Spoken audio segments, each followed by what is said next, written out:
Greetings, guys and ghouls. A rather more morbid edition of Friendly Jordies, and that is because it is not. It is just a lift from Red Thread's channel. It is a podcast that I do with Jackson, so make sure that you check it out. It's got a lot of this stuff, but there is a reason that we're uploading it here. One, because we had a content gap. Two, because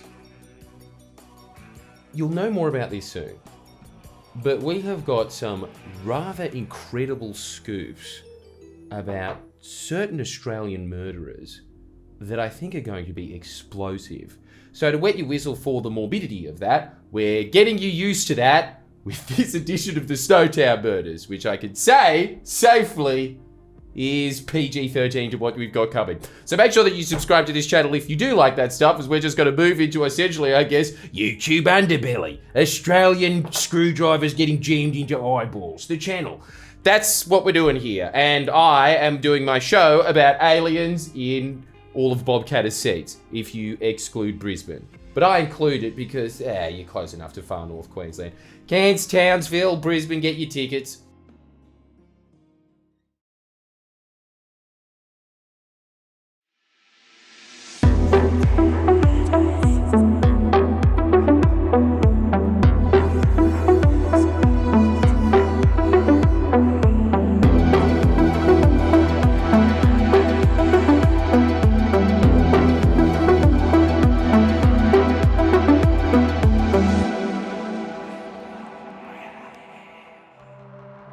May 20th, 1999. On a quiet, ordinary day in Snowtown, South Australia, a discovery was made that would forever etch this peaceful farming community into Australian true crime history.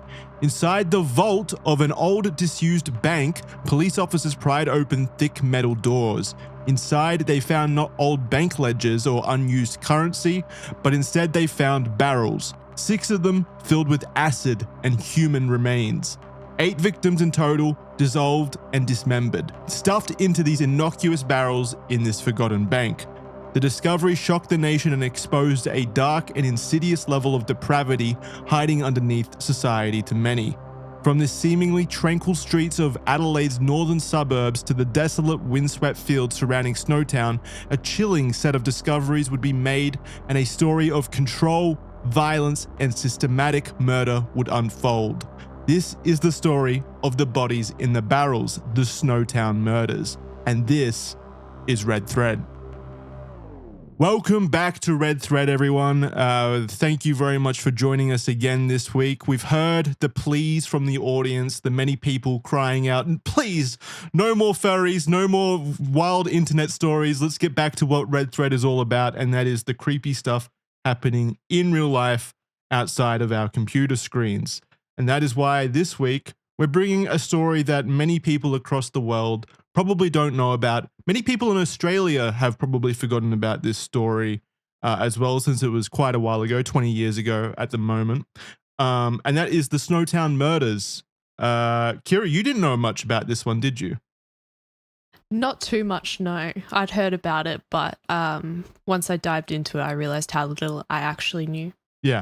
Yeah, that's usually you just hear about bodies in the barrels or the Snowtown Murders as a title, and then you don't have a lot to really fill in the blanks there. I mean, already it paints a pretty grisly picture, but when you get down into the weeds and go through the court documents, the interviews, and the chronology of the events, it is honestly one of the most disturbing true crime stories I think I've ever, well, definitely over here in Australia anyway, definitely one of the more disturbing ones that have come from Australia, true crime history. Jordan, what about yourself?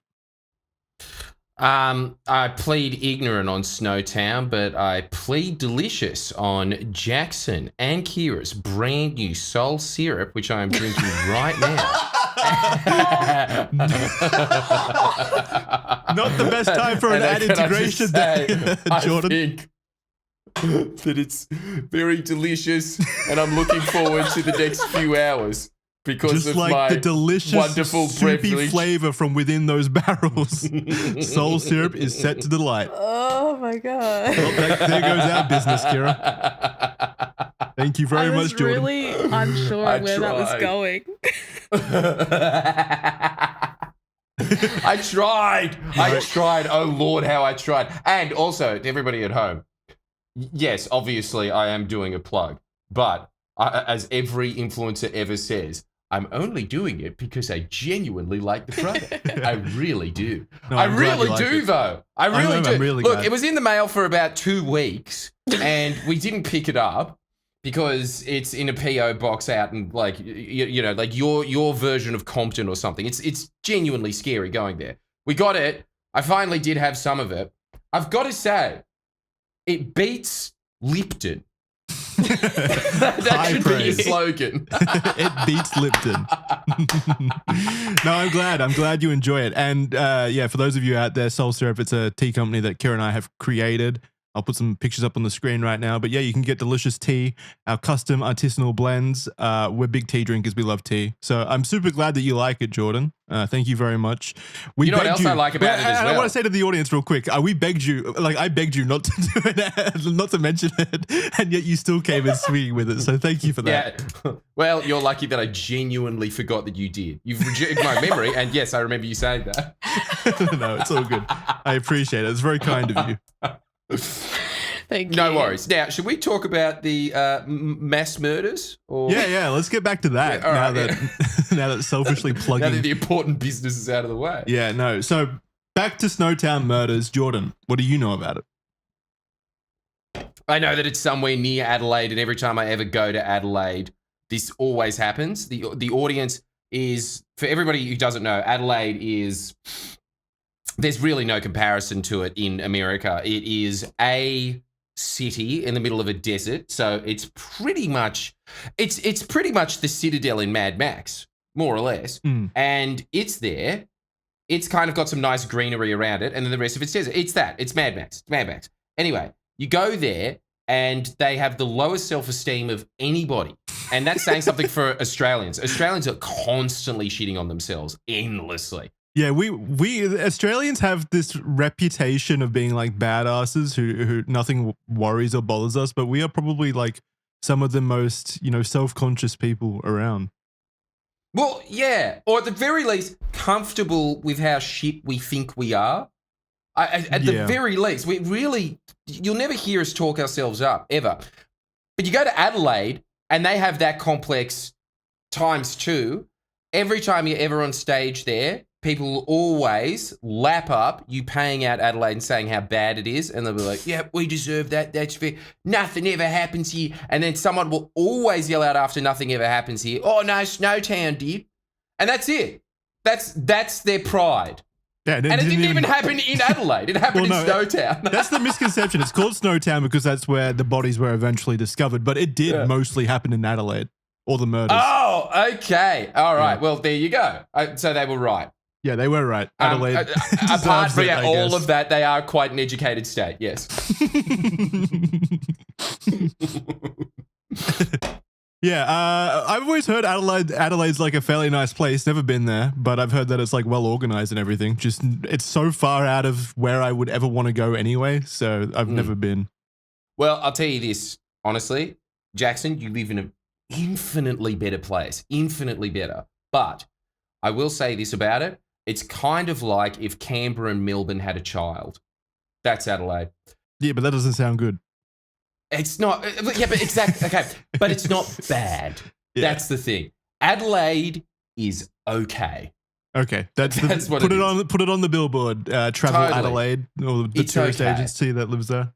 There's way worse places to whittle away your pointless life and die, which I imagine everybody who's ever been born in Adelaide completely superfluous. Okay, so now that we've got your level of knowledge on Snowtown out of the way, which is nothing, which mostly revolves to Adelaide is involved. Adelaide. Yeah, we can move on.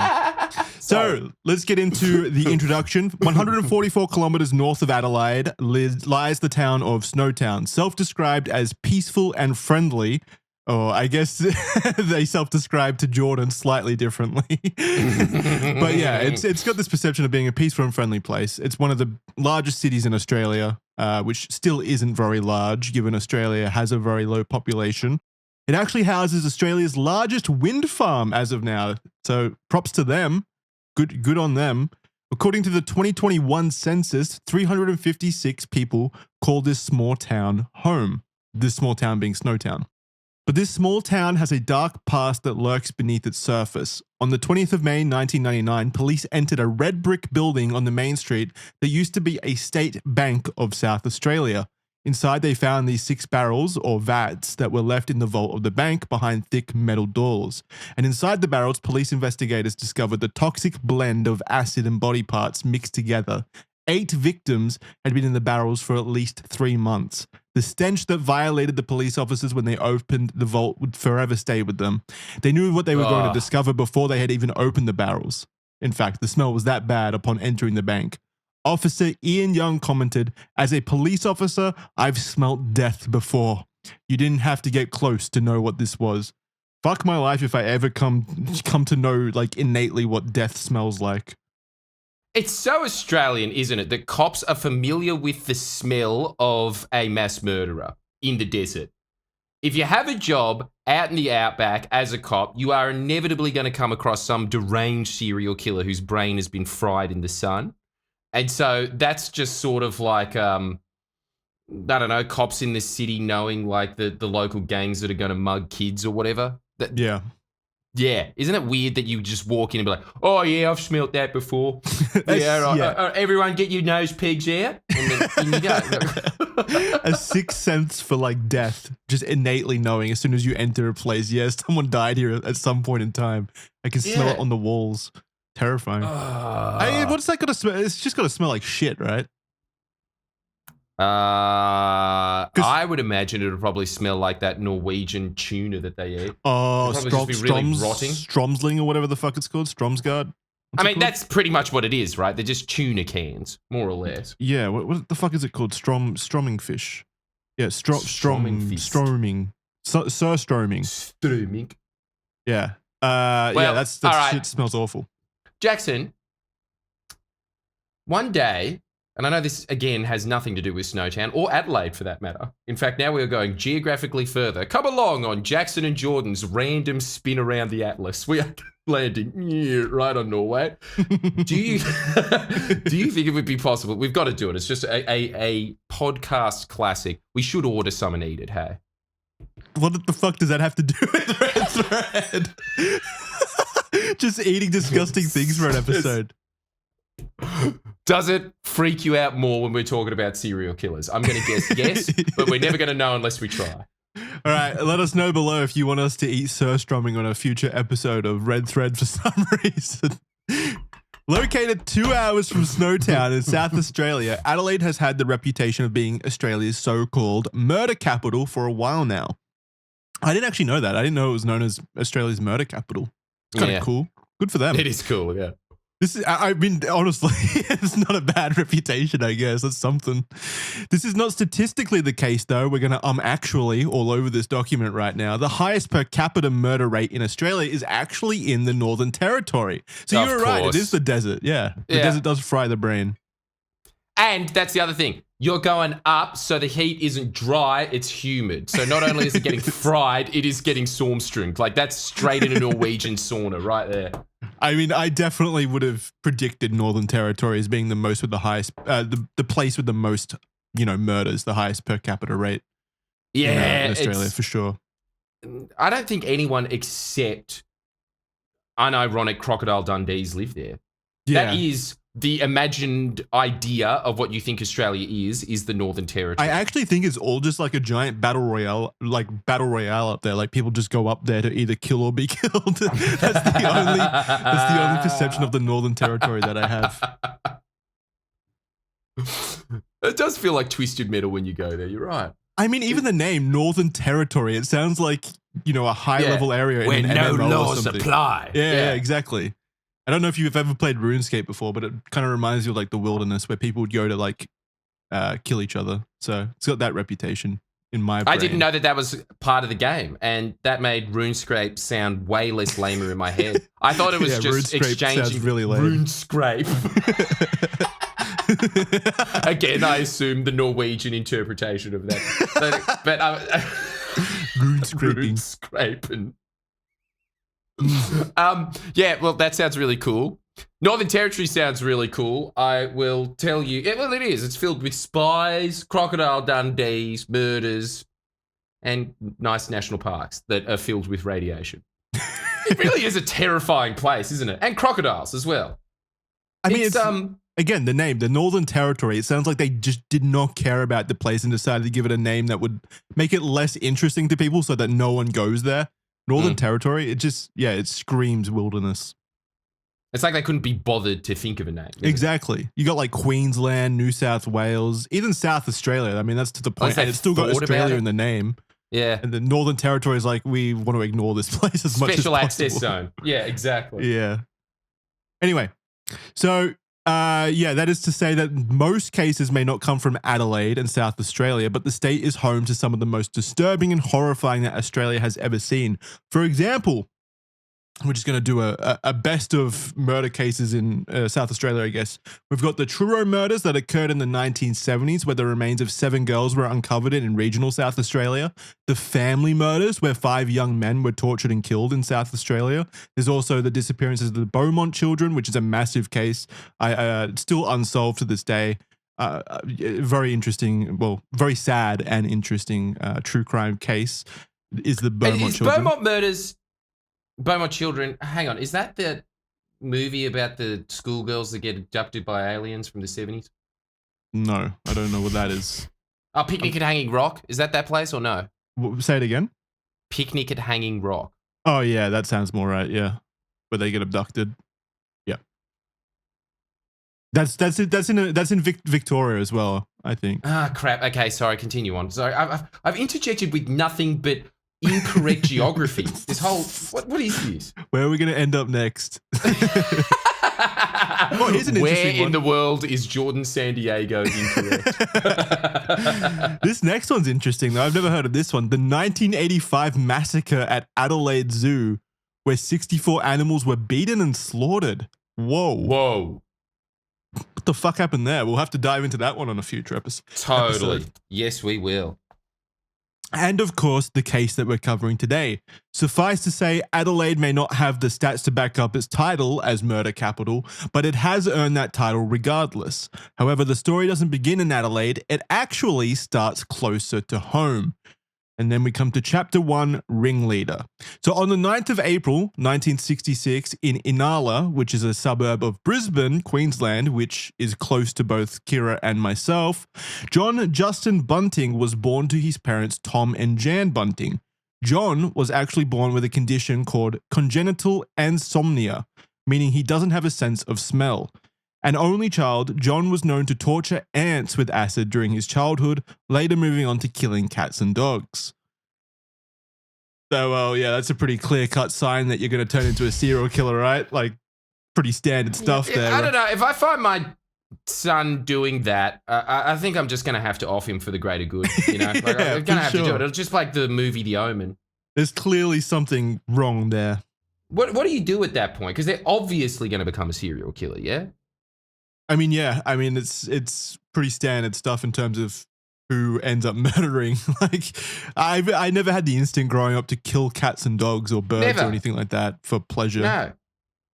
I mean, I used to put bugs in my pocket, but I wasn't trying to suffocate them. I was just like, they're going to be my friend. And yeah, I wasn't thinking of killing it. Yeah, no. I remember when I was growing up, probably say 5 or 6 years old, I accidentally waterboarded some ants in my sink. Like I drowned them accidentally. I didn't realize they were in there, and I turned the taps on and they all went for a little swim down the drains.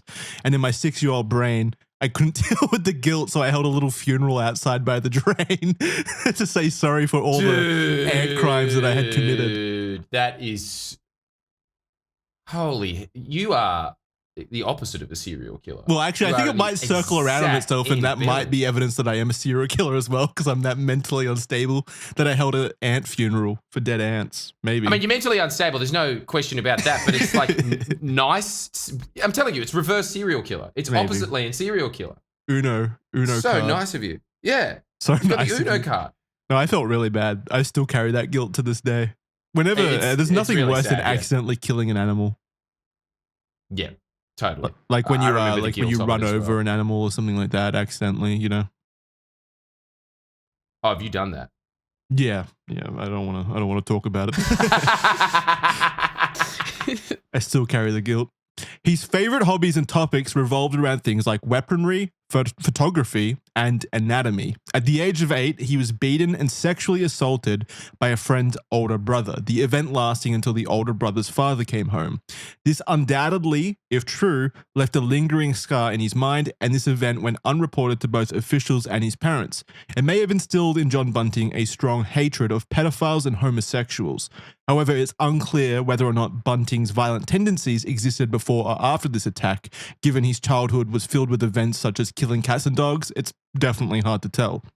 7 years later, when he was 15, he had his first sexual experience with a woman, which resulted in a pregnancy. There was little information about this girlfriend and the child and whether or not it was brought into the world. He got his first job at the age of 20 in a crematorium. Jesus. That's good. Yeah, and there you go, straight to fire and death. Yeah, combining what dead. A freak. Yeah, there's a lot of signals here that are lighting up that don't paint a good picture. But he was fired not long after, not because of any inappropriate or bad behavior, but because they simply couldn't afford to keep paying him. I mean, he sounds like he would have done it for free, maybe. They asked. No. At age 22, he found employment at South Australian Meat Corporation, which has since closed down. I was guessing that. I didn't even read it. There you go. I was thinking, what's the bit? He went straight to an abattoir. Yeah, for sure. I mean, it's logical career progression, I guess. Yeah, no, I'm still proud of it, though. It's pathetic. It's like obviously where he would have gone. It's like just being like, anyway, he got his teaching degree and he became a teacher. Yes, guessed it. It's like, yeah. It's all right. I like that you're involved. It's good. Whatever makes you feel good. Playing my own little game show. But yes, that is, you couldn't pick anything better, could you? He's ticked every single trope. He is a stereotype of a serial killer. He's giving serial killers a bad name. To be fair, it was the 70s and it is Australia, and we do delay in a lot of fields, progression in fields like psychology, for example. So I don't know how much that would have been known in like the 60s and 70s, right? Like, yeah, it seems pretty intuitive that, killing cats and dogs is a pretty big sign that someone's fucked up. But then you put it in the context of they were raised in like probably rural, lower, economy kind of places, lower class places. Then maybe this stuff slipped under the radar. I still think though, probably just by basic human interaction, there would have been you watch out for him. He's a weird one. Yeah.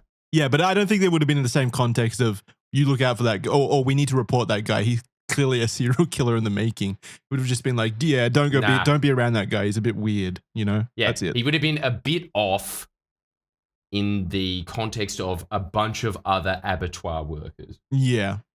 No shade to the abattoir workers out there. Someone needs to do it.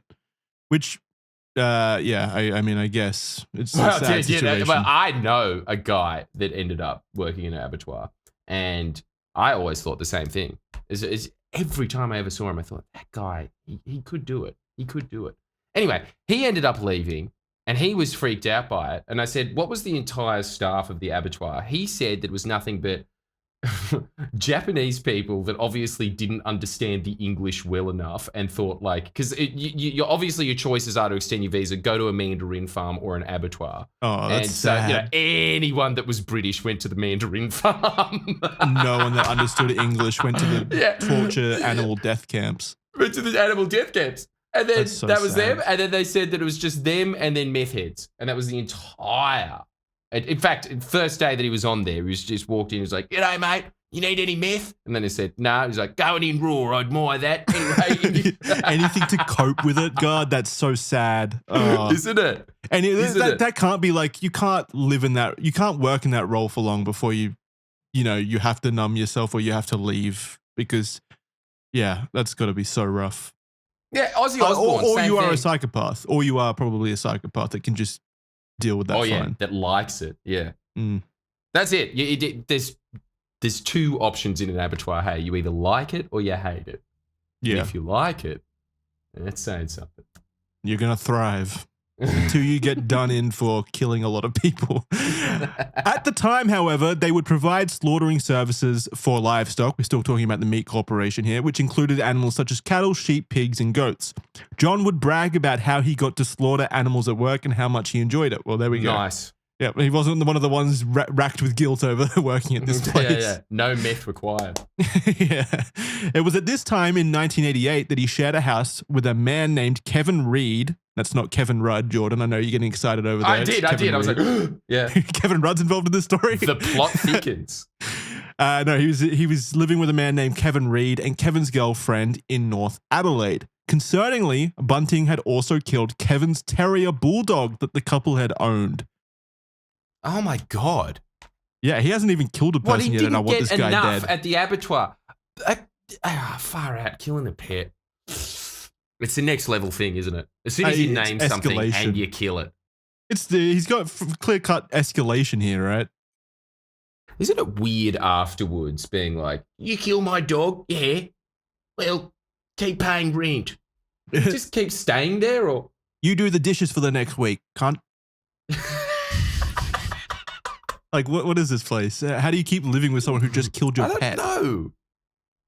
The 80s were a different... Man. Were the 80s a different time, or were these people just like absolute bottom of the barrel people? No, it's definitely true. In the 80s and 70s, men were men. Now men are children. But back then... What does that have to do with that, this statement? I mean, look at us. We're technically men, and mostly what we talk about is dinosaurs and Lego. Yeah, but I would care. I would care if someone killed my dog, and then I would probably Yeah, that's what I'm saying. It's because you're a child and you need to grow up, Jackson. Just let your pet die, I guess. Take it on the chin. Live with the killer. Like a man. But I just think that I know from talking to people from back in the 70s that the caliber of what was considered normal behavior was just so much tougher than it is now. I mean, you could not get to adulthood having avoided fights your entire life. Everyone would have gotten decked. If you were a science nerd or whatever, you would have gotten decked. Yeah, for sure. Right? Like, now you can kind of just hide in the corner and wait for high school to play itself out. But you couldn't do it back then. But isn't this guy being a pussy by not fighting Bunting for killing his dog? But that's what I'm saying. The detail is murky here, but I bet you came home and was like, you killed my dog, right? And they probably just punched each other, and then afterwards, like, anyway, let's go to the pub. Probably, I reckon that's how it went down. I don't know. Okay. I was going to assume that maybe Bunting made an excuse for it or something to like hide the fact that he had killed the dog, and then the couple just owned it, or like, believed that or whatever. But yeah, maybe your vision of a hyper-masculine Australia is true. I'm not sure. We'll let the comments decide on that one as well. So far, the comments have to do a lot of work right now. You got to tell us if totally. we're going to, eat sunstorming or whatever the fuck it's called, and then you got to tell us about this as well. Feeling the clues. Tell us about your day as well. Yeah. Don't be selfish. Yeah, we want to hear from you too. We read every single comment. Yep. All right, and continuing. In 1989, at the age of 23, Bunting met a woman named Veronica Tripp, and by the following year, they were married, and she moved into the home John shared with his friends. Or friends, I don't think they were described as friends, just roommates, Kevin Reed and Kevin's girlfriend. I don't think they were friends after the dog died, perhaps. In 1991, age 25, Bunting and Veronica moved to 203 Waterloo Corner Road in Salisbury North, a suburb in Adelaide. While living at Waterloo Court, he befriended a man by the name of Robert Joe Wagner and another man by the name of Mark Ray Haydon, who were his neighbors. At 28 years of age, Bunting became involved with a woman named Elizabeth Harvey while still married to Veronica Tripp. So a bit of womanizing going on here. And he had a lot of different partners throughout the history of this case, right, Kira? Yes. I think, is it just those two? No, there was another one. I'm pretty sure I want to say Suzanne Allen, another one. Oh, Suzanne Allen. Yes. What a player. He was a player, definitely. And looking at those deranged photos, I can see why. Yeah. In the first one, actually, he does kind of just look like a fat Heisenberg, doesn't he? He just looks like a normal fat dude who I would see at a pub. So through this relationship with Veronica Tripp and eventual marriage with Elizabeth Harvey. He also became a stepfather to James Vlassakis and his half-brother Troy Yode, but more on that later. James Vlassakis, the stepson, would move in with Bunting and his mother in 1995. During this time, Bunting would kill cats and dogs and skin them, forcing James Vlassakis to watch. Whoa. Yeah, it was pretty fucking... It gets worse. We're going to start chapter 2 right now. It began with a missing person. So in Adelaide's northern suburbs on October 26, 1995, 20-year-old Clinton Douglas Trezise was reported missing. Police and detectives conducted national searches and investigated his disappearance, but were unable to solve the case. It remained a mystery for years, a case that investigators still looked into when they had time available to them, under the hope that they'd find something that could lead them to finding Clinton. After re-looking into the case several years later, around 1998, they realized that Clinton actually knew another missing person that they were, at the time, investigating as a new disappearance, a 42-year-old pedophile named Barry Lane. Well, that's a pretty fucking wild statement already. So Barry Lane was a confirmed pedophile, Kira? In the documents that I was like referring to and watching, they said he was a pedophile. I also saw in another document that said he was accused of being one. So, okay, due to the we clearly don't know if he was or wasn't a pedophile. I'm going to say 42-year-old accused pedophile, because I did see that other people had accused him of being a pedophile. So 42-year-old... I think accused is worse. Maybe. I don't know. No, I think being a straight up pedophile is worse. Factually worse, but like, don't you think accused is just that? Like, it just has this suspicious sting to it. Yeah, kind of. Yeah, it's got that stank to it. A 42-year-old. Rest in peace, you beautiful ped. A 42-year-old accused pedophile named Barry Lane, with the two of them being regarded as close friends, and you do not want to be a close friend with an accused pedophile, that's for sure. Barry Lane's mother recounted Clinton, that's the initial missing person, describing them as really good friends, as they would often go shopping together. She did comment that Clinton didn't appear to her as a homosexual, as her son, Barry Lane, was. Lane would also often dress in feminine clothing, with some web pages like Wikipedia referring to Lane as Vanessa Lane. So transgender. Barry Lane was also transgender and under the identity of Vanessa Lane during some portion of the chronology of these events. This implied that she never thought the relationship between Clinton and Barry Lane was sexual. Lane had been reported missing 5 years after Clinton in October 1997, however, and so the connection was tenuous at best. But the police did notice something confusing, however, in this subsequent investigation. They noticed that Barry Lane, even after his disappearance, was still collecting his disability payments. The police immediately set up surveillance on the place where the payments were being withdrawn, and this resulted in the identification of a person named Robert Joe Wagner, who, as we know previously, was the neighbor and close friend of John Bunting. Robert knew Lane as the two were in an intimate relationship. This revelation of Wagner collecting Lane's disability pension opened up a new can of worms for the police department, who now focused on checking if various payments were still being collected from any of their other active missing person cases around the area, and sure enough, they discovered another one. Around 100 kilometers away, in Murray Bridge, a woman named Suzanne Allen had been missing since 1997, but all of her online accounts were still active. Through repeating their steps, setting up surveillance on where her money was being withdrawn, they now identified another man collecting the payments, and that is John Bunting.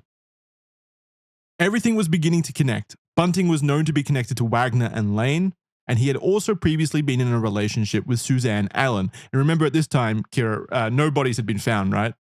No bodies connected to this case had been found. They were just operating under the investigation of missing person cases. No bodies had been found, but they had found evidence that Wagner and John Bunting were both collecting welfare checks who should have been going to the missing people, basically, connected to their identity. So yeah, no bodies had been found yet, and John Bunting and Wagner were already connected to the events.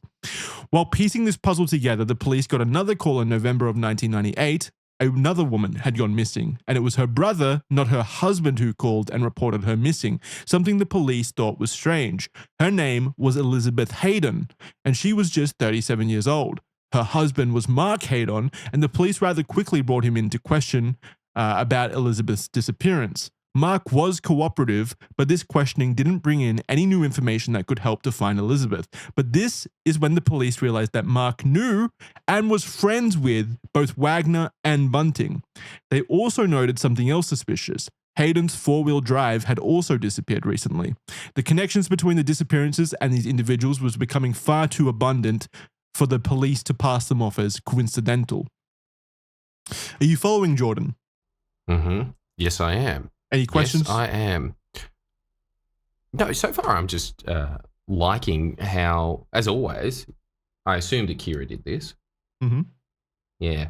Because unlike Jackson's ones, it's well put together. It is really, it's nice. Like you speaking of pieces of puzzles, you know?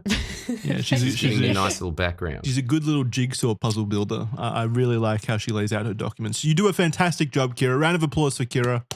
Yeah, well done, Kira. Kira, stand up and take a bow. What? Yeah, do that. Come on, over here. No, do it now. Yeah, get up. Bow. Stand up and take a bow. Bow. Salute. I'm in my For pajamas. writing an she's in the information pajamas. piece. Never mind.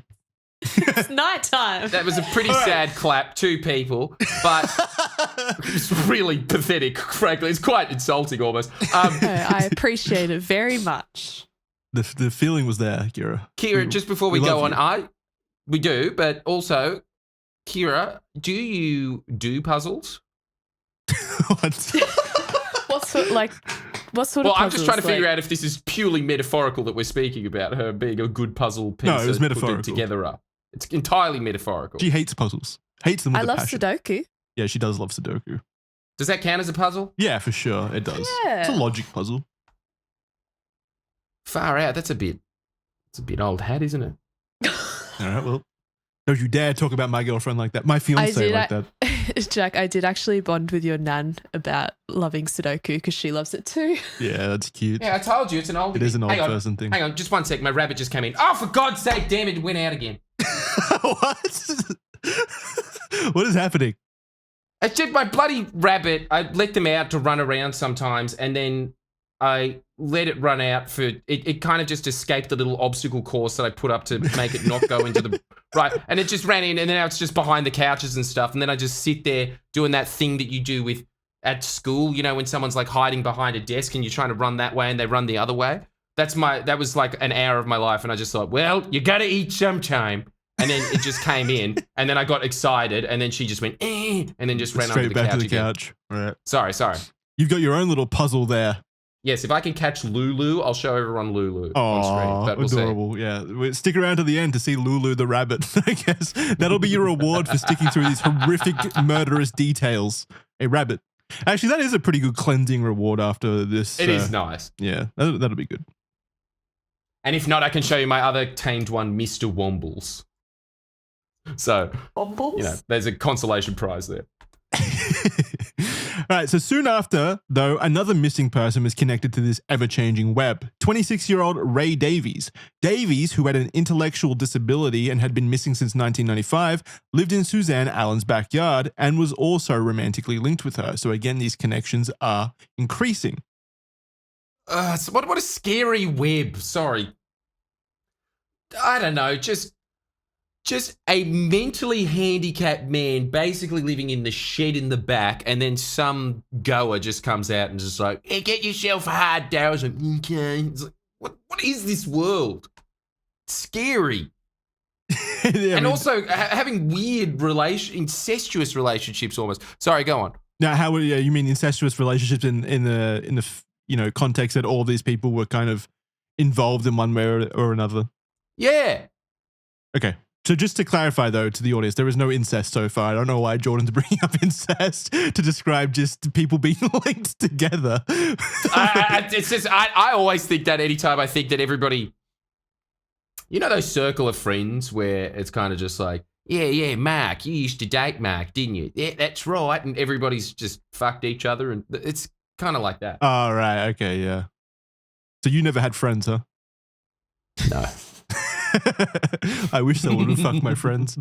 This may be confusing, as there are a lot of names involved in this period of police investigation, but what's important to understand is that the 5 missing persons who had disappeared across several years in Adelaide, Clinton Trezise, Ray Allen, Peter Davies, Barry Lane, Suzanne Allen, and Elizabeth Haydon were all involved with either one or another, or were either involved with Robert Joe Wagner or John Justin Bunting, who themselves were closely linked together as they were neighbors and close friends.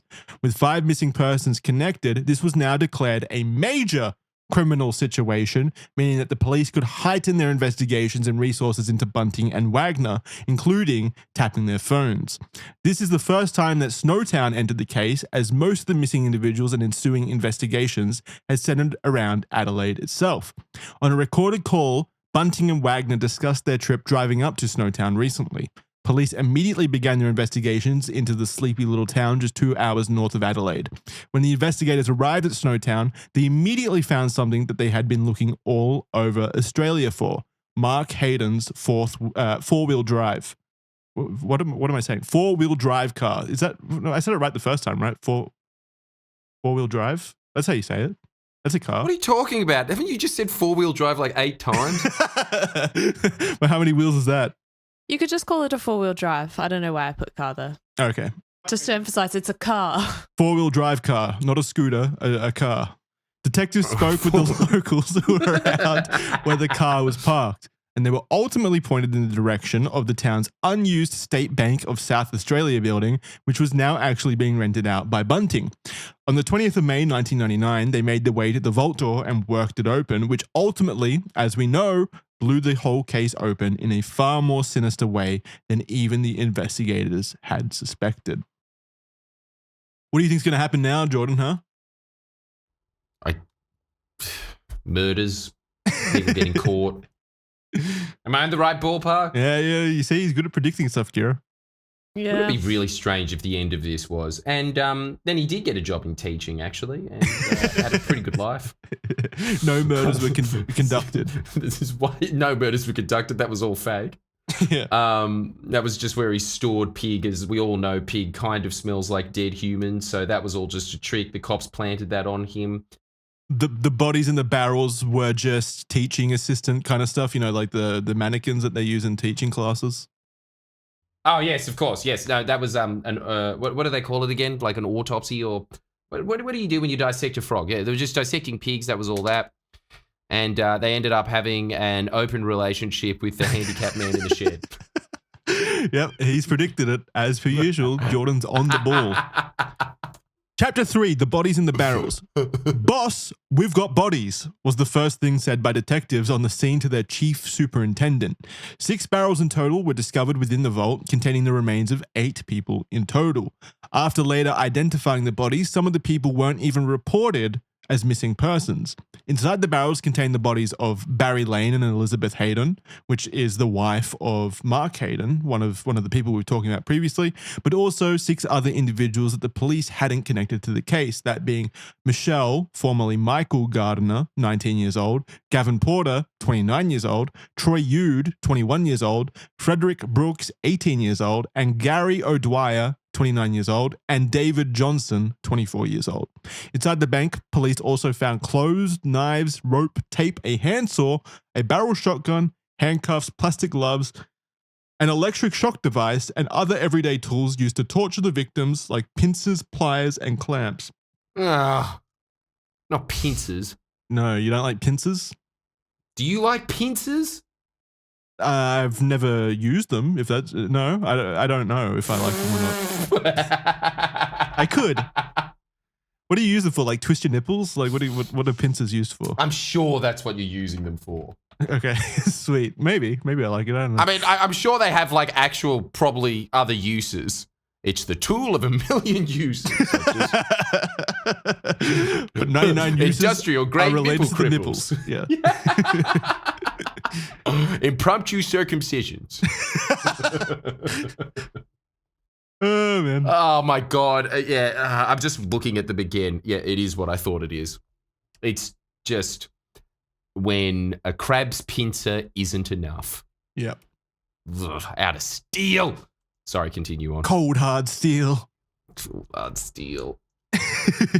Police immediately arrested John Bunting, Mark Hayden, and Robert Wagner the following day on the 21st of May 1999, and now the media storm had also begun with the press conference after the discovery at Snowtown sending shockwaves throughout the country, which earned the case its name, The Bodies in the Barrels. However, the police knew that the case didn't end in the old bank. They hadn't yet found the bodies of Ray Davies, Suzanne Allen, or Clinton Trezise. A task force was formed dedicated to unraveling the enormous case that they knew that they had on their hands. It wasn't long before a tip-off from someone who had seen the coverage of the case on TV came through Crime Stoppers. A Crime Stopper still a thing? Yeah, I Okay, think I'm so. looking that up right now. I'm sorry to everybody watching. Remember how big Crime Stoppers was while we were growing up? Like, it was everywhere, across all the news. Yeah, it's still a Are thing. you two too young for Australia's Most Wanted? No, I No. remember it, but I was definitely remember too it. young to fully comprehend it. That's mostly where I remember Crime Stoppers from. Yep, Kira's right. It still exists. But it doesn't have the same kind of reputation that it did when we were growing up. Like, everyone knew Crime Stoppers back then. Oh, Crime Stoppers was like calling NRMA or Pizza Hut. Yeah, you used to do it just to talk to someone. Yeah, honestly, that's a really sad thought, isn't it? So I'm being really depressed just so that they can just be like, yeah, I'm robbing a car at the moment. So what are you doing? Yeah, what are you doing? Oh, yeah, doing your job. Yeah, you got to keep busy. That's nice, yeah. No, so Crime Stoppers, for people that don't know, was an independent program that over here works with police directly, providing a safe and anonymous way for the public to report illegal activities and crimes. Basically, just like a tip line that got like national coverage, basically, and everyone knew what it was. So Yeah, totally. it would be commonly used. Hmm. They told police to go to Waterloo Corner Road and that they would find bodies there. On Waterloo Corner Road, set at an old property that Bunting used to reside in with Veronica Tripp, about 1 meter down in the dirt in the yard, more gruesome discoveries were made. Plastic bags filled with the remains of Suzanne Allen's had been buried. That wasn't all, and the police kept digging until they hit a filled-in underground bunker about 3 meters down. What do you think they're going to find in there? Aliens? Oh, God, I hope so. It's just Not even just a because I just complete don't want to left see turn. dead bodies. It's just, it'd be so much more interesting if it was dead alien bodies. wouldn't it? Yeah, something just completely... And still a fits in with the UFO. Crime Stopper tip-off. You will True. find bodies. It's just alien bodies. People claim they see it in the desert. Oh, Just in some suburban home, basically backyard, just a working functional UFO with dead alien bodies buried underneath it. it really is fitting in with the whole 90s theme of all of this, isn't it? Crime Stoppers saying, Chad, we've got bodies. You walk in, there's that music going, "Dear," and then it just shows a grave that's been chopped up in there. And then cue. I like the logic here. This alien had to show up on Earth and immediately gets killed by these lunatics and dissected in their backyard. That poor alien. He never made it back to Zeta Prime 4. Yeah, then after dissecting it, being like, well, he wasn't lying. He actually wasn't a human. Yeah. Like, I wanted to kill a person tonight. No, we were wrong. In the bunker, they found the remains of Ray Davies. By this point, police investigators had located the remains of every individual initially connected with the disappearances, with one exception: Clinton Trezise, the very person whose case had allowed police to start making connections in the first place. Someone then came out of the shadows and approached the police, a 19-year-old man named James Vlassakis, Bunting's stepson through Elizabeth Harvey. Possibly seeing what was unfolding and realizing that his name would come up next on the police's radar, he approached the police himself in hopes of striking a deal. It was Damn. James's statement that would fill in the blanks that investigators still had about the murders. James Damn. confessed to the dates and locations of the murders, saying that he was present for the last 5 murders, those of Troy Yude, Frederick Robert Brooks, Gary O'Dwyer, Elizabeth Haydon, and David Johnson. My God, he's still doing the watch this, boy. Oh. Sorry, go on. The murders had taken place from August 1992 to May 1999, with the first victim being Clinton Trezise, who was beaten and murdered 3 years before actually being reported missing. What's the story there? How does someone get murdered 3 years before they're actually reported missing, Kira? Do we know? Do we know why there was such a delay in people reporting him being missing? Just no friends, hey. But still, someone had to eventually realize, oh yeah, where's Clinton? 3 years later. So, I'm trying to read. I know that they targeted a lot of people who were more definitely Transient. loners and transient, and also a little bit of spoilers for the later in the episode. They would make their victims say, like, call people or have recordings basically telling their family to leave them alone. Right. So they kind of set up plausible deniability. Well, not plausible deniability, but like they set up the victims to leave messages behind, basically like convincing family members and such that they didn't want to be found. Basically, they were leaving town or whatever, going to start a new life, not to look for them, etc. That kind of stuff. Yes, but it could have been with Clinton that he didn't have like close family or friends around. Okay. God, that's sad. That is really sad. I bet you there's a lot of that in rural Australia. Just no one knows. Like no one even realizes that guy's now missing. Yeah, man, for sure. Yeah, that's sad. That makes me sad. So Trezai's body was technically not still missing, as it had actually already been discovered buried in a shallow grave in a small township called Lower Light, around an hour south of Snowtown on 16th of August 1994. It was only later during this investigation, several years later after the discoveries at Snowtown, that police compared previous x-rays that were taken of Trezai's while he was still alive and those of the remains discovered in 1994, that the police were able to link the remains to the disappearance and murder of Clinton Trezai's. So they had actually found his body several years earlier. And even they didn't know that it was Clinton. Man, that couldn't happen in this day and age. Like, no, literally it could not. You would have video surveillance or some kind of, I was going to say like data chip implanted in you that tells the investigators. I mean, we're not far away from it, honestly, but yeah, you could not disappear like that in the modern, era. We're getting pretty close to Minority Report. Yeah, we are. As we've said before on this, I really do empathize with serial killers these days. It's a bloody tough job.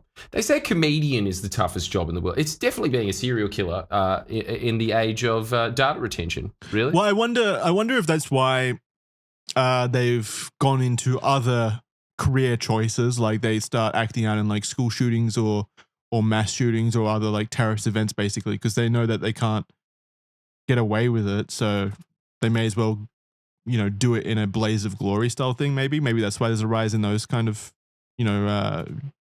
choices of acting out. What do you think? Yeah, that's all that's left to you these days. That's the only way that you can. Well, you're going to get caught as a mass shooter. Yeah, like the chances are definitely stacked against you. Yeah. You don't have the opportunity to have your nice little sit down with Geraldo anymore, do you? No. Not anymore. Thank God. I'm going to take the brave stance yet again on the red thread and say, hey, maybe it's a good thing serial killers are caught more easily these days. Cuck. Someone's going to say confirmed soy. Someone's going to say it. Soy boy. Back to Jordan's claim that Australia used to be masculine. Look at me being a little beta bitch. The death of masculinity. Yeah, back then we used to like serial killers. Nowadays we don't. No. Chapter 4, Wall of Spiders, which non-Australian listeners might be immediately terrified of thinking about Australia and Wall of Spiders in the same sentence. Well, so am I. Oh, come on, you pussy. Aren't you? No, spiders are fine. I'm so sick of this hate against spiders. It's so manufactured. You don't think that they just look ugly? No, I really think that this is pushed by those fucking aerosol spray companies that you spray to kill insects and stuff. They want us to move more spray units. They want to sell more so that they instill a hatred of spiders in us. Jackson. Yeah. You're wrong. No, spiders are great. You're wrong. They are so cute and they also love killing insects. They're a natural bug spray.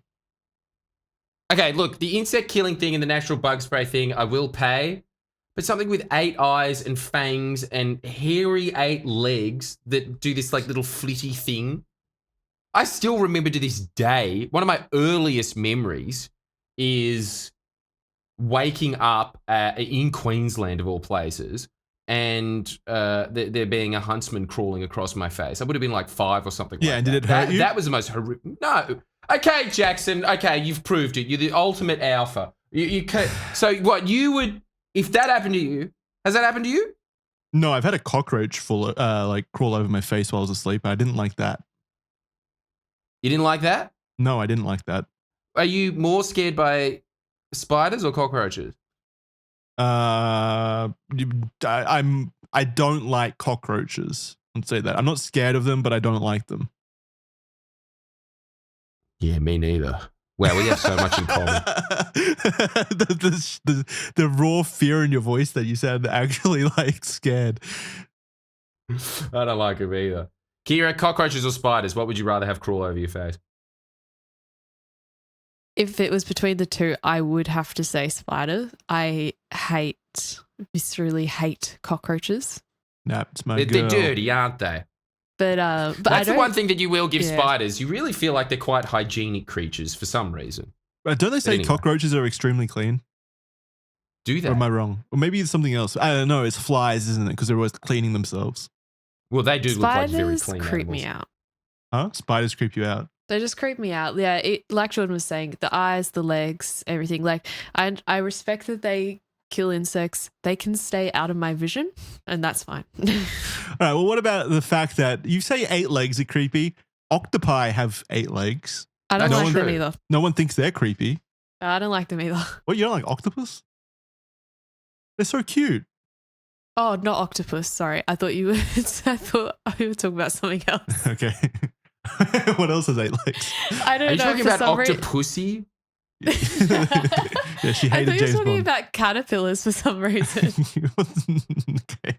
I don't know. Yeah, caterpillars suck too. Honestly, Yeah. the scariest animal of all time, I think I already talked about this, but centipede has to be the scariest animal. Yeah, Yeah, centipede that's- is the yeah, one I that's hate the the way I most like as well. Yeah, for sure. Giant It's- centipede. Fuck me. There's a reason God. behind it, though. 1, too many legs, but also 2, they're actually like poisonous. They're actually, and they are like hyper aggressive compared to spiders. They will go after you if you disrupt them. Whereas spiders are usually, they get out of your way. Whereas centipedes will go out of their way to fuck you up. I mean, not fuck you. That's a different story entirely. Yes, well, I'm glad that we got that out of the way because that's a really scary thought, isn't it? Yeah. I'm going into your ass. Oh, please. Not there. Anywhere but there. Oh, no, that's too many legs. Too many legs to fit in there. It is a dildo from hell, isn't it? A centipede. No. I mean, yes, but why would you say that? I don't want to think about that. Kira, do you want to think about that? Or? No. She's already All right. Well, there we regretted go. coming on tonight. Well, I just wanted to be known I want to think about that. This is who we've got doing our publicity for Soul Syrup, by the way. Guy who's thinking about centipede dildos, whatever that means. We are so fucked. We are so tanked. Sorry, yeah, we're going on to Wall of Spiders. That was why we were talking about this. The Supreme Court in Adelaide was infiltrated with journalists and the media when the trial of the Snowtown murders started. John Bunting, Robert Wagner, and Mark Haydon were charged with 10 murders, while James Vlassakis was charged with 5 counts of murder. Throughout this trial, the truly horrific details and chronology of the murders by Bunting, Wagner, Haydon, and Vlassakis were unveiled. The prosecution detailed every murder, all the brutal details, so that the jury could fully scope how monstrous this event was. The victims weren't just murdered, they were tortured horrifically. The men would create recordings of the victims, forcing the victims to say things that they would then send to the families or put on their voicemail that would explain their disappearances, essentially telling everyone that they loved to fuck off. I hate how they do that. Why? I don't know. It really freaks me out, the thought of getting tortured, knowing that you're going to die, and someone saying, say it or I'll twist your nipple again. No, they're already tender. And then having to write it. Yeah. I mean, this is sad way of going, Jordan. Getting your nipples twisted while being forced to say something. This was a big reason why they were able to get away with crimes for as long as they did, as the disappearances weren't reported, as family members and friends believed that the victims had simply left Adelaide to start new lives. Police investigating the case have said that what the victims had to endure were unimaginable, with victim David Johnson's father stating outside the courthouse, quote, "It's been a horrible experience, and the words and the things that were said in there were truly horrible." I assume he just kind of the quote just kind of ends before that point, actually. It says, quote, "It's been a horrible experience, and the words and the things that were said in there." I guess the thing. I couldn't do it. You couldn't go into court and hear a loved one? If a family member was tortured, I don't want to know how. I'm not doing that. Really? But, I mean, I know it's difficult, but I feel like you owe it to your friend in some way. Why do you owe it to them? Show up to support them. Like, to I don't know what the fuck is the like idea that I'm trying to come up with here. Like, I suppose it is actually. Yeah, you're right. It is very fair weather friend. Literally a fair weather friend. Yeah, you won't even show up for my. Well, if your funeral's like nice, I'll come with some flowers. Yeah, I feel like you need to show up to stand guard almost for your friend. At that point, I would want you to come to my court hearing about how you were horribly tortured. Yes. And I'd want thanks you for to making weep. me carry that burden. Cheers, I want you to weep. I want you to stand up and weep for me. Make sure. Don't worry, I'd do that. Thank you. Don't you worry. And I'd want you to hold up a can of soul syrup for me. That's a really funny thing. It's what he would have wanted. I gotta say, very Logan Paul-esque, and I approve. This was his favorite flavor.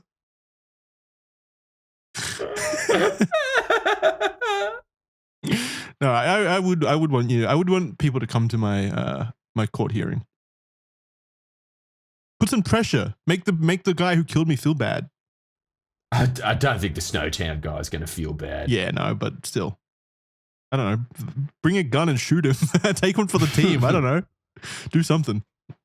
I reckon I could do that. We need to talk about the motivation behind the killings, more specifically Bunting's motivation himself, as he was more or less the group's ringleader. As Bunting grew up, he developed a strong hatred of pedophiles, and in his mind, he associated all homosexuals with pedophilia and wanted to, quote, cleanse society of such so-called undesirables, end quote. In the previously mentioned property on Waterloo Corner Road, Bunting created a chart in his bedroom that he called a rock spider wall.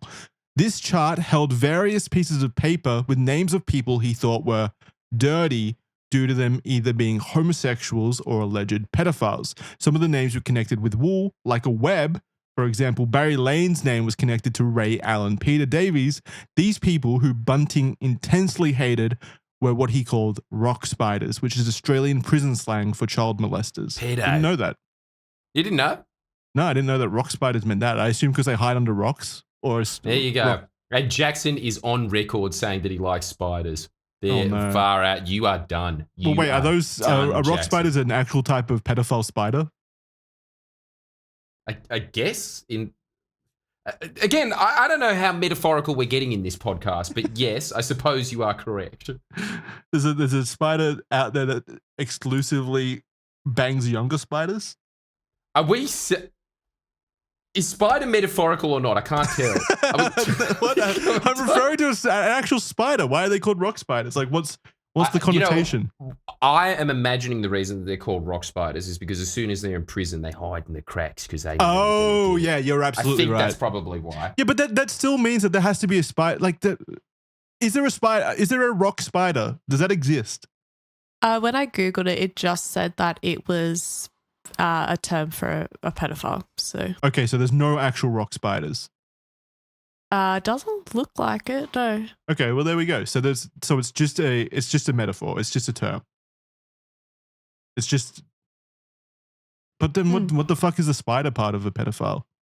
I'm telling you, it's because they hide. No, maybe, but I think it's that could also be part of it. But I'm gonna say that it's because they hide in the cracks. Hang on, I'm just gonna ask ChatGPT. Slang for pedophile. I already knew that. Yeah, I'm gonna look it up. It's a deeply derogatory term, so everybody know that, okay? Pedophiles resent that. That is their word. Don't use that. Yeah, you better feel bad for calling a pedophile a rock spider.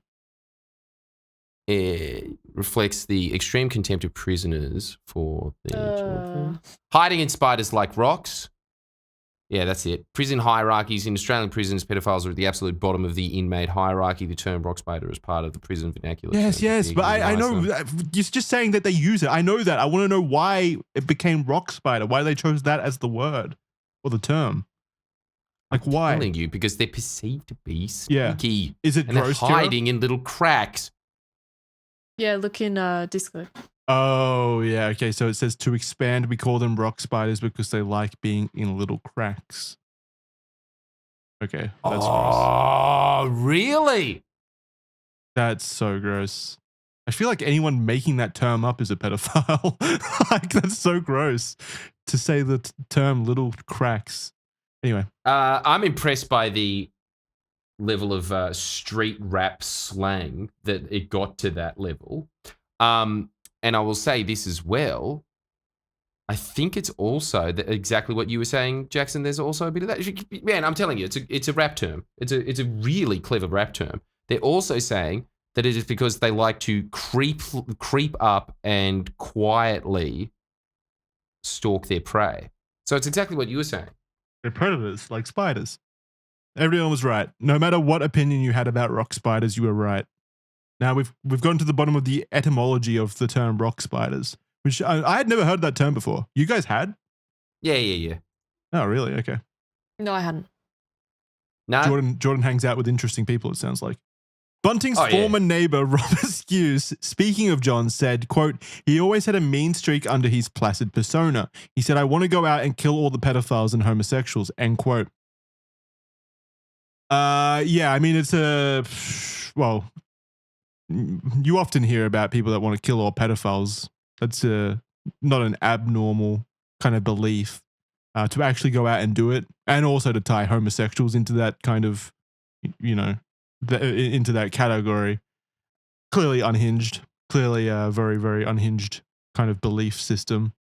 In the end, a majority of those killed at the hands of Bunting and his group were targeted because of their sexuality or simply because they didn't like them or that they had become liabilities to the group. The motivation pushed beyond just a simple dislike, though, with the hours upon hours of torture that they inflicted on their victims indicating something more.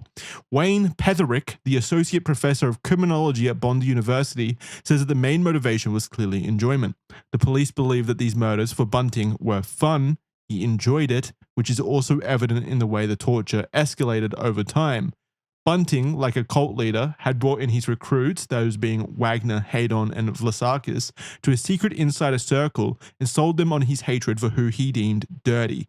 It was very much us versus them mentality that he instilled in the others, and the motivations for the motivations for why he would target certain individuals was secondary and just clever packaging to make it more digestible for his co-conspirators to get on board.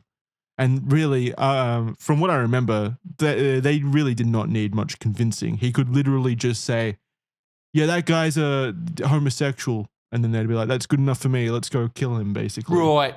Yeah, well, they don't seem like the sharpest tools in the shed. No. They seem to use very sharp tools in the shed, though. But that is... It's always the case with this. Don't you reckon that's a classic thing that every time they caught, or never did it to no one that didn't deserve it? Yeah. Always their argument. And then there's some perceived made up shit. Yeah, don't you think? It's like, what was your method then? He looked at me cockeyed once, Yeah. I guess so. I guess that warrants death. It's like, yeah, I mean, exactly. Like, insane people can concoct any kind of delusional memory in their brain, really. Or, yes, if someone wants to kill someone, they're gonna what's the word I'm looking for? They're gonna package it up. Yeah, they'll package it up however they want to convince themselves to do it in their brain. Like they can make sense of it. If you're insane enough to want to kill someone, basically, like you need very little motivation, I'm sure. You don't have the same sensibilities. The jury was told of how it began in 1992 with Clinton Trezise. Trezise was invited into Bunting's home in Salisbury in northern Adelaide for a social hangout as he knew John Bunting and Robert Wagner. So this is the very first victim, Clinton Trezise. Once he was inside, however, he was beaten to death with a shovel as Bunting accused him of being a pedophile. According to multiple sources, it seems like Robert Wagner and Barry Lane, a future victim, assisted in disposing of the body. Robert Wagner and Barry Lane were in a relationship at the time, and though it contradicted Bunting's beliefs about homosexuals, it did not stop their friendship and partnership. Bunting would often refer back to this murder, calling Trezise happy pants. That's the quote, happy pants. And in a later statement given by a woman who knew them at the time, Raylene Brown, she told the police in December 2000 that Trezise constantly came up in conversation with John Bunting and Mark Hayden. She recalled that they said that Trezise was gay, but they were not sure whether he was into the kids as well, end quote. Bunting had said that Trezise, quote, didn't deserve to live, end quote. So, like, they didn't even, there was no basis from what I read that, you know, Clinton was anything more than just gay. But that was enough for, again, John Bunting and Robert Wagner to feel like he didn't deserve to live. So, you know, massive homophobia. And also just a belief that all homosexuals were also child predators. Rock spiders. Which is interesting considering, again, from that paragraph, Robert Wagner and Barry Lane, two men, and Robert Wagner is one of the killers, were in a relationship at the time. So they were homosexuals. Two of the people that were involved in this murder were homosexuals. It's always the case, hey?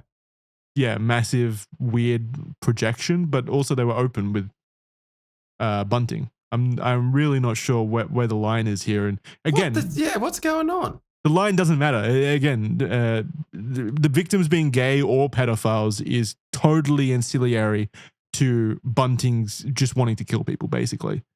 And he had prepackaged this idea that these people were deserving to die because of X reason, but X reason really didn't matter. Ultimately, he just wanted to kill. It really didn't matter ultimately. I'd still very much... Does this exist? Do interviews of these guys exist? I would very much like them to explain... Not really, no. Hold them to power. What's going on there? Not even a holding them to account thing. Just how does that... How do you head? pass I just want to know. Yeah, how do you pass that? And especially from the perspective of Robert Wagner and Barry Lane, who again were involved in this murder, and the reason that John Bunting gave for, you know, getting everyone together to kill this person was because the guy was a homosexual, and meanwhile he's recruiting two homosexuals to take part in that. Like, what's the perspective from those two people who are being told, yeah, we need to kill this guy because he's a homosexual? Are they like, but we're homosexuals? It doesn't seem to matter to them either. I don't know from their perspective, but it seems like John Bunting could look past it because they were useful to him in his prerogative and what he wanted. They were on board with murdering. So they were useful tools. They were, and they went along with his ideas and his actions and things like that. So I'm guessing there was this understanding where he was like, okay, well, maybe he didn't like that they were gay, but they were useful to him. Yeah, right. Accepted it. I don't know. That's obviously just thinking. So he's probably still disgusted by them in his own way, but he found their loyalty and such more useful to him. Yes, I think it was big on the loyalty because Wagner was very loyal to Bunting. Yeah, I mean he's second in charge basically, and one of the main instigators really. Yeah, but again, Kira, what about it from their perspective? Do you have any kind of input there? We don't really know from their perspective. I think though that even though a lot of the victims were gay and Bunting didn't like homosexual, he was able to spin it in a way that Wagner was still disgusted with the people that they intended to murder. Okay. Does that make sense? Yeah. So, I guess Bunting would have referred to them as kind of like the good homosexuals, and we're taking out the bad ones, basically. Maybe. That's how he would package it to them. Maybe something like that. Possibly, but also they were saying they were targeting pedophiles and stuff as well. I think it was just really spoken and packaged in a way by Bunting that got Wagner on board. Right. So he still disliked the people that they were planning to kill. Yeah, but man, if putting myself in, like, let's say, well, this is relevant, but putting myself in Barry Lane's shoes, for example, who was involved in this murder, and I'm murdering someone, and the person who's instigating the murder is telling me, we got to do this because he's gay. I'm also gay. Am I not at least like pretty concerned that I might be next? Like if the reason that this person is getting killed is because they're gay and I'm also gay, surely I'm like, well, this guy clearly would kill me if given the chance. You know what I mean? Maybe he doesn't think that he's gay. No, That's a classic thing. Just to like, I'm not gay. I just fuck men from time to time. That's a classic. I think they were openly gay and living together. So I don't know how you would spin that. I don't know, but that happens. I swear it happens. Like, you reckon they were just completely in denial about their own homosexuality? Maybe. I don't know. I don't think Barry Lane was in denial. Don't know about Wagner, but Barry Lane was quite open, and obviously he would use sometimes the term Vanessa and was it Vanessa? Yeah, it was Vanessa. Yeah. And dress in feminine clothing. He was quite out as being the person that he wanted to be. So, and I don't know if Wagner was not, I don't know if that would work together. Well, relationship. I mean, Bunting definitely knew that Barry Lane was gay, as we'll come to find. So if he knew that Barry Lane was gay, he has to have known Robert Wagner was gay. And if Bunting knows that they're both gay, then they obviously have to know that they themselves are gay, surely. So yeah, I don't know. It's just a very, very weird kind of dynamic here. You're right, Jordan. I would like to hear the justification about this from them themselves. Not that they would, offer any rational justification, likely, but it would still be. I would definitely want to know how they passed that. Look, I'm gonna have to look this up in my own time. I don't think there's any information about it. I can't believe that no one's done the, 60 minutes this week inside the mind of a murderer. How's that not happened yet? That'd be ratings gold. Well, they have to consent to giving the interviews and they're in prison. Yeah, but, whatever. Just do it. Compelling point, yeah. All right. So, on the 5th of December 1995, Bunting and Wagner killed Ray Davies, an intellectually disabled man. Davies was living in the backyard of Suzanne Allen, another future victim, and also had a previous sexual relationship with her. The relationship came to an end when her grandsons accused him of making sexual advances towards them, but Suzanne and Ray had remained civil afterwards, with Davies still living on the property in his caravan.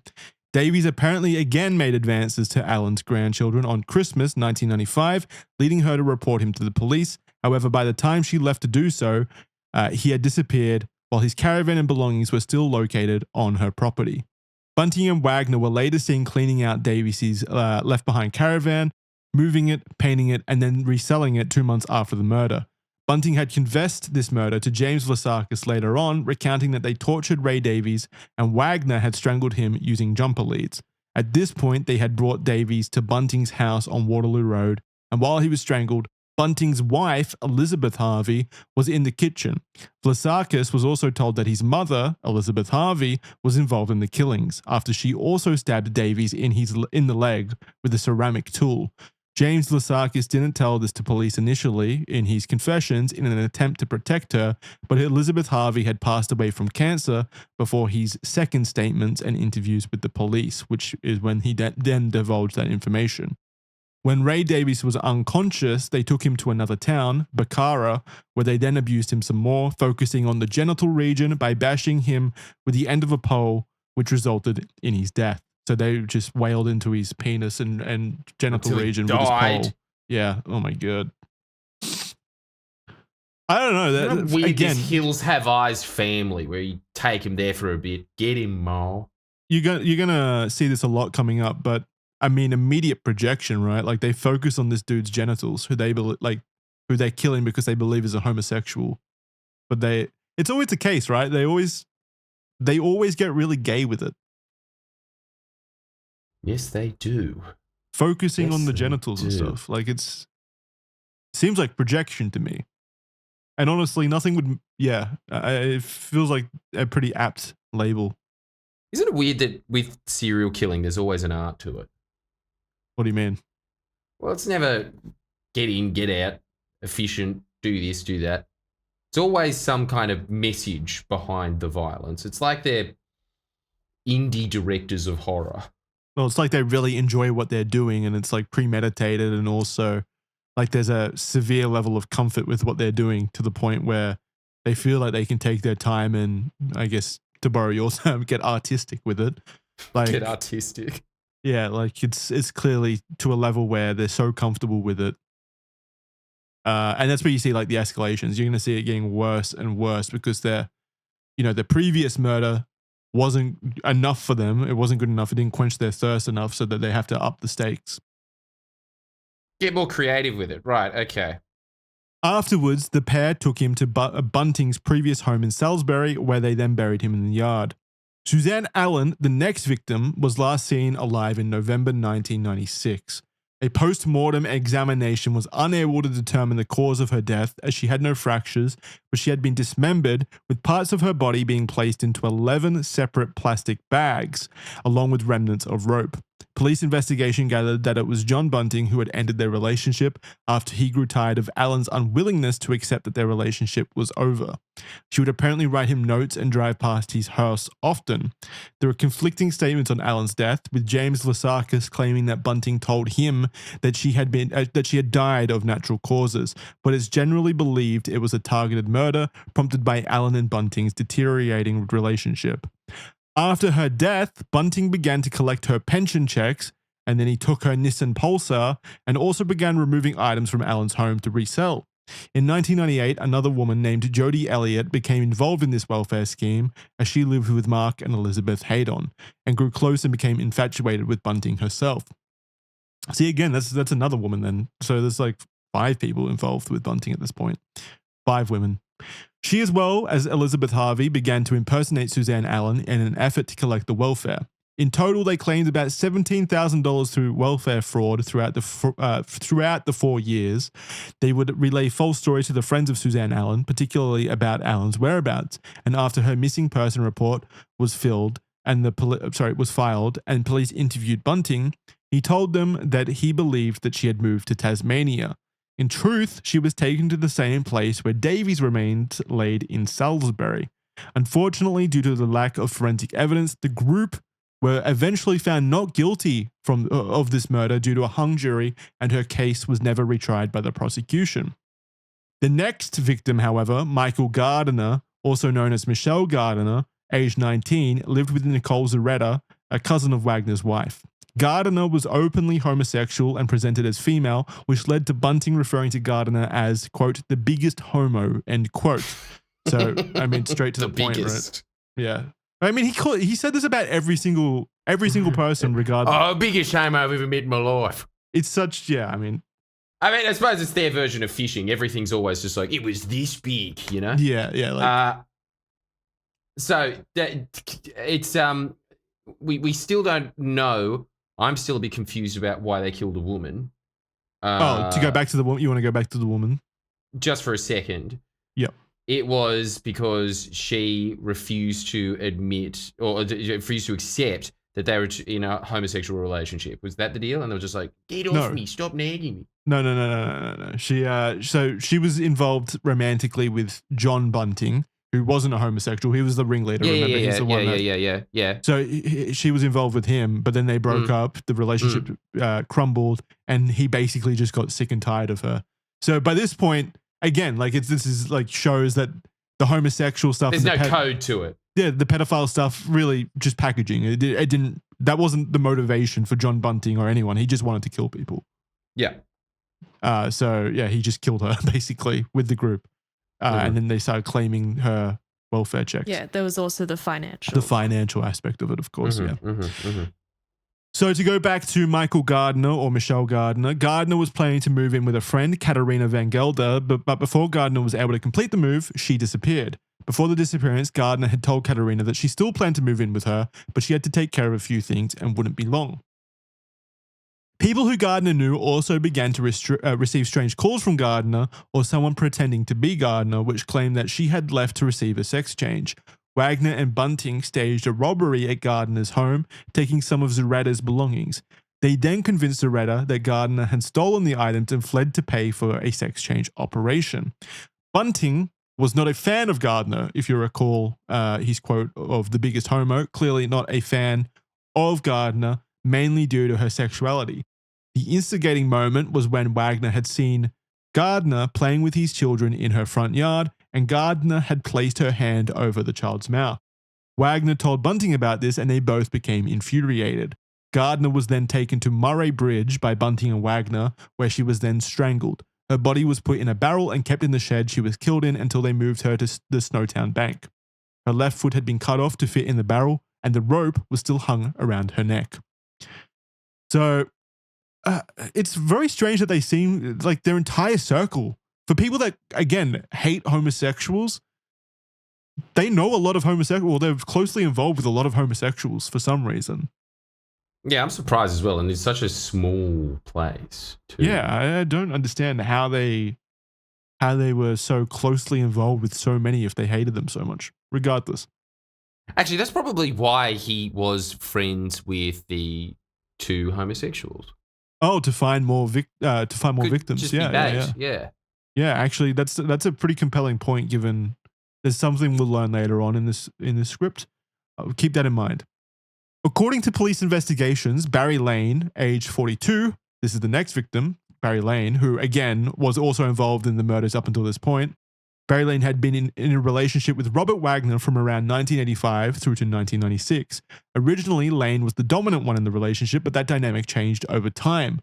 They met Bunting when he moved into a property nearby, and Bunting came to constantly refer to Lane as Dirty to his stepson, James Vlassakis.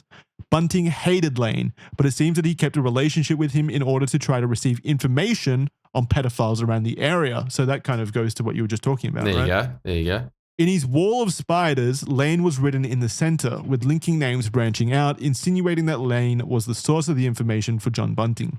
Lane had previously been accused of molesting a young boy. So, again, that's pretty fucking wild in of itself. These people who hate pedophiles are themselves, at least one of them is a pedophile. In the fallout that this event created, which included Lane and Wagner's home being firebombed, bring up any memories triggered. Owned with fire and Molotovs. For anyone out there who is not in the know, look up Friendly Jordies firebombing.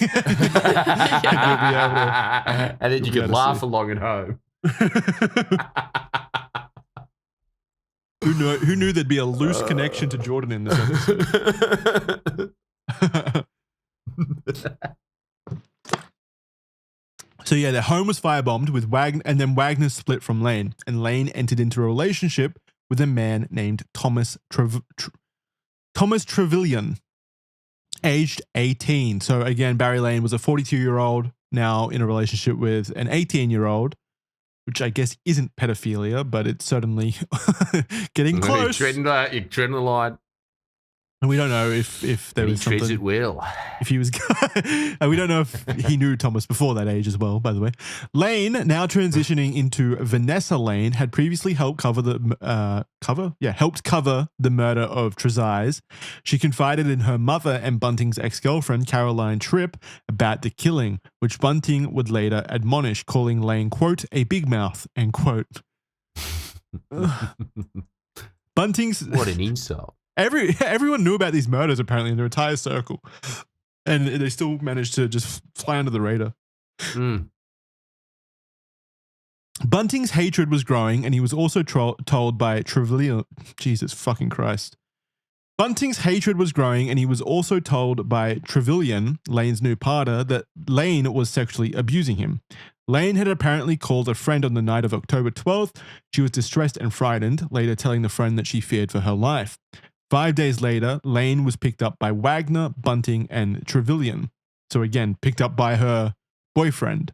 She was then forced to call her mother, abuse her on the phone. She could hear other people prompting her on what to say in the background. Her mother could hear that. And she concluded by telling her mother that she was moving to Queensland.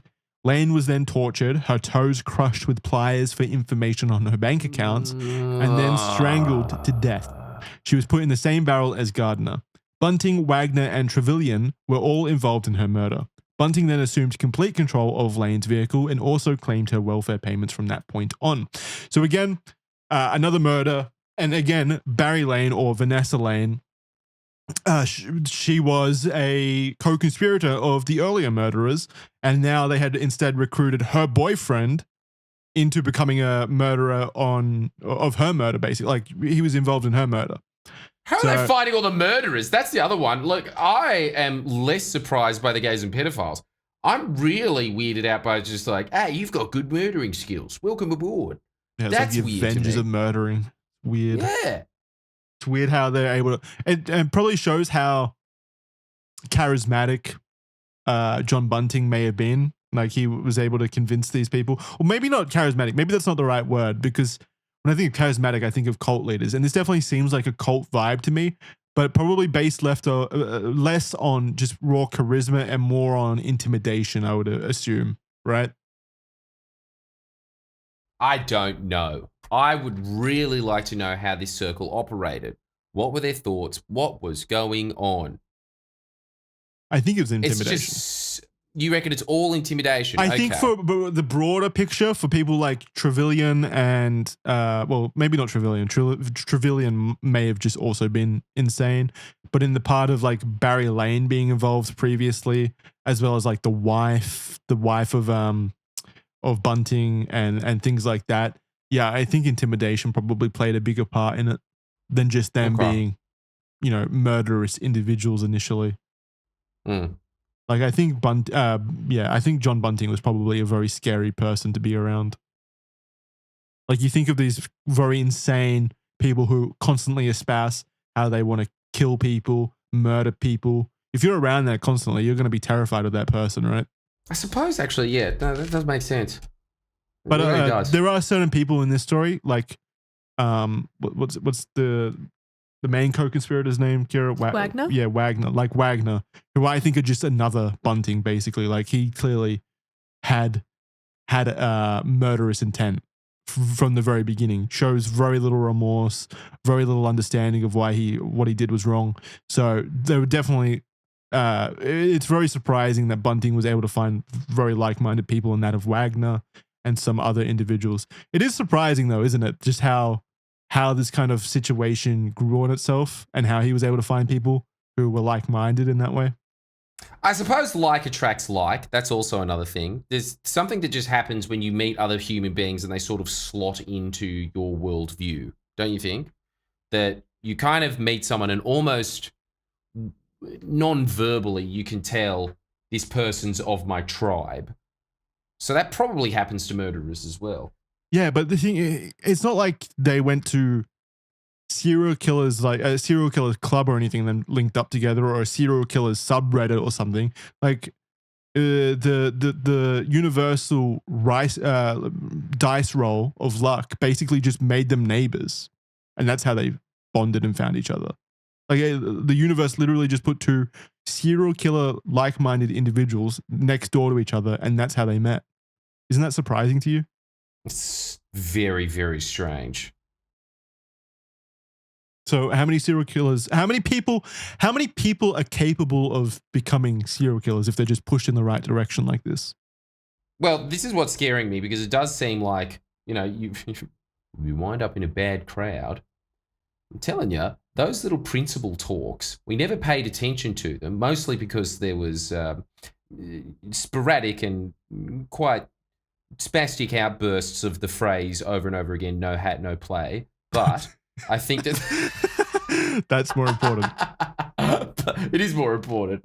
But, well, you can laugh, Jackson, but sun cancer probably kills more people than these Snowtown gentlemen did. I 100%. Hey, I am a big component. I'm wearing a hat right now and I'm indoors. I'm all for it. More hats. I don't know why you're doing that. Yeah, it's just part of my, one, receding just hairline. part of your aesthetic. Yeah, okay. Part of the uniform. Yeah. Okay, so I thought that you were doing it or something because you were going to go play poker afterwards. Yeah, no. It's just, it's 9 p.m. and the sun's really bright outdoors. Yeah. What a pale man. His getting skin hurts. sunburnt indoors. The hat's on backwards, so it's not any use in that situation. No. Yeah, it is. guys, please, before you die, write an autobiography. I really want to know things from their perspective. I just want to know how you guys hung out, what you talked about, other than murders, because we know the murder part, but what else did you do? No, we know what they all like related on, and again, it was their hatred of pedophiles and homosexuals. But again, like that's very clearly just a false veneer for what they actually wanted to do, which was murder people. I know, but what I think would be the pieces of the puzzle that are missing from this would be if you knew anything about them other than their murders. I would very much like to just hear any non-murder related stories between these people. Just what they were like outside of their chosen careers. The man behind the murderer, if you will. Yeah. Well, anyway, I'm just intrigued by that personally because this is bizarre, like this weird social circle. Yeah, I mean, I'm intrigued by its like the psychological aspect of how these people interacted with each other. Yeah, and how they kind of reinforced each other to get to this point. Because it's not like Robert Wagner and John Bunting moved in to next door to each other in a neighborhood, and they're just like their first meeting. Bunting peeks over the fence and he's like, Hey, Rob, my name's John, just moved in. So you like murdering? Like that didn't happen. It had to have, evolved over time, over years. Yes. So I'm very curious how that played out. So yeah. Don't know. Thomas Trevelyan. So again, that is Barry Lane's or Vanessa Lane's 18-year-old boyfriend who was involved in her murder, just this last paragraph, would be the next victim. So funny how that works. It seems like there's a recruitment issue here. Everyone they keep recruiting ends up a future victim. At 18, he was a paranoid schizophrenic, often suffering from hallucinations where he would believe that he was an army soldier, which is why he would often be seen wearing military fatigues.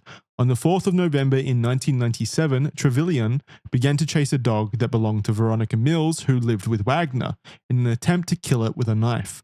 Mills' child was around and she began to scream at him to stop, and Trevelyan ended up leaving the house. Mills told Bunting and Wagner about what happened, and they told her that they would go take him for a drive, but she never saw him again. Trevelyan was then found on the 5th of November the following day, hanging from a tree in a remote locality in the Kersbrook area. He was initially treated as a suicide, as Trevelyan had a history of prior attempts. Bunting, though, had told others in the circle that Trevelyan had started to, quote, go mental, end quote, and that he needed to be dealt with as he was a liability. So that one was clearly just a case of he knows too much. I think. I think so too. And he did know too much. Well, yeah. Little squealer. Gavin Porter, 29 years old, was a diagnosed schizophrenic who moved to Adelaide after his mother passed away. He met and befriended James Vlassakis, moving in with the family. They bonded. All these schizos too. What? Anyway, sorry, go on. But how are they finding them all? Schizophrenic, murderous pedos. So many of them. Gavin Porter was exclusively a victim here. He never killed anyone. Just to put that out there, this guy's a victim. That we know of. Yes. I remain suspicious. He met and befriended James Vlassakis, moving in with the family. They bonded over heroin abuse. When the family moved, Porter also came along, which seemed to irritate Bunting, who often called him a waste, end quote. Bunting knew that Porter had no relatives that checked in on him, and Gavin was an opportunity that Bunting couldn't pass up on. So again, there's no motivation for any of these killings at this point beyond, like, it started loosely as like, I hate pedophiles, I hate homosexuals. Now he's just killing anyone who he can, really. James Vlassakis, like this Gavin Porter is a friend of James Vlassakis, who is Bunting's stepson. And Gavin Porter was living with them. Yes. James Vlassakis knew that Bunting was annoyed at Porter, but Vlassakis never thought that he would murder him. Apparently, however, Bunting was pricked by a needle that Porter had left on the couch, and that was the tipping point. I mean, I probably wouldn't kill someone, but if I got pricked by a needle that they left around that they had been using for heroin abuse, I would be mildly perturbed at that as well, for sure. I don't think I would be very happy about that. I don't know how you would feel, if that's a normal reaction, but yes, I would. That's a dick move, to say the least, I think. Man. That is look, I would like to hear the story behind that as well. I'm sure there are some comical elements of it. It's just like, me bum, that's it, I'm killing ya. But yeah. Still probably not not this entire situation is fucked from top to bottom. But it's honestly like it's too. Don't you guys? This is up there with being tortured to death by serial killers as a fear of mine.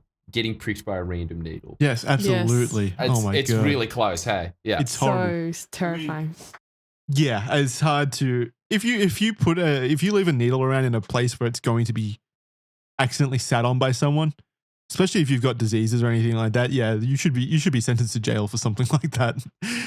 No, it's making my PP do that dog thing where it goes inside itself. It's really too brief thought, isn't it? What? What? Does your PP do that sometimes, Jackson? Why are you calling it a something PP? that makes it? I don't know. What is wrong with you? Just choosing that because it feels so vulnerable and small. So it my hides? PP hurts. It kind of hides. Or it doesn't hide, it squelches. It kind of shudders. Goes. It's the opposite of a boner. It just quivers in fear. So whenever you're feeling uncomfortable, your penis just shakes a lot? I think so. Like a dog in a I think storm? it quivers. Dog in a storm. It's better that, it's not going inside itself. It can't do that. That is physically impossible. It's more a dog hearing fireworks. That's what my PP does. It starts whining? Yes, it whines. Okay. Hey, Does your crumb ever whine? No. Never makes any noise. Oh, man. Yeah. It's always hard. It is really strange. Jackson... constantly erect Lego player. Hey, actually, speaking of, I think that this is a perfect opportunity to once again say that Jordan Shanks is sipping Soul Syrup made by Kira and Jackson, handcrafted by themselves. Yep, I'm sure that they do have some erect. mentally challenged Chinese man in the back of their room that does all the tea making for them. But nonetheless, we don't know that for a fact, do we? Nope, handmade. I would like to request, can we stop this so I can try yet another one of your delicious Yes, flavors? I need to pee as well. Okay.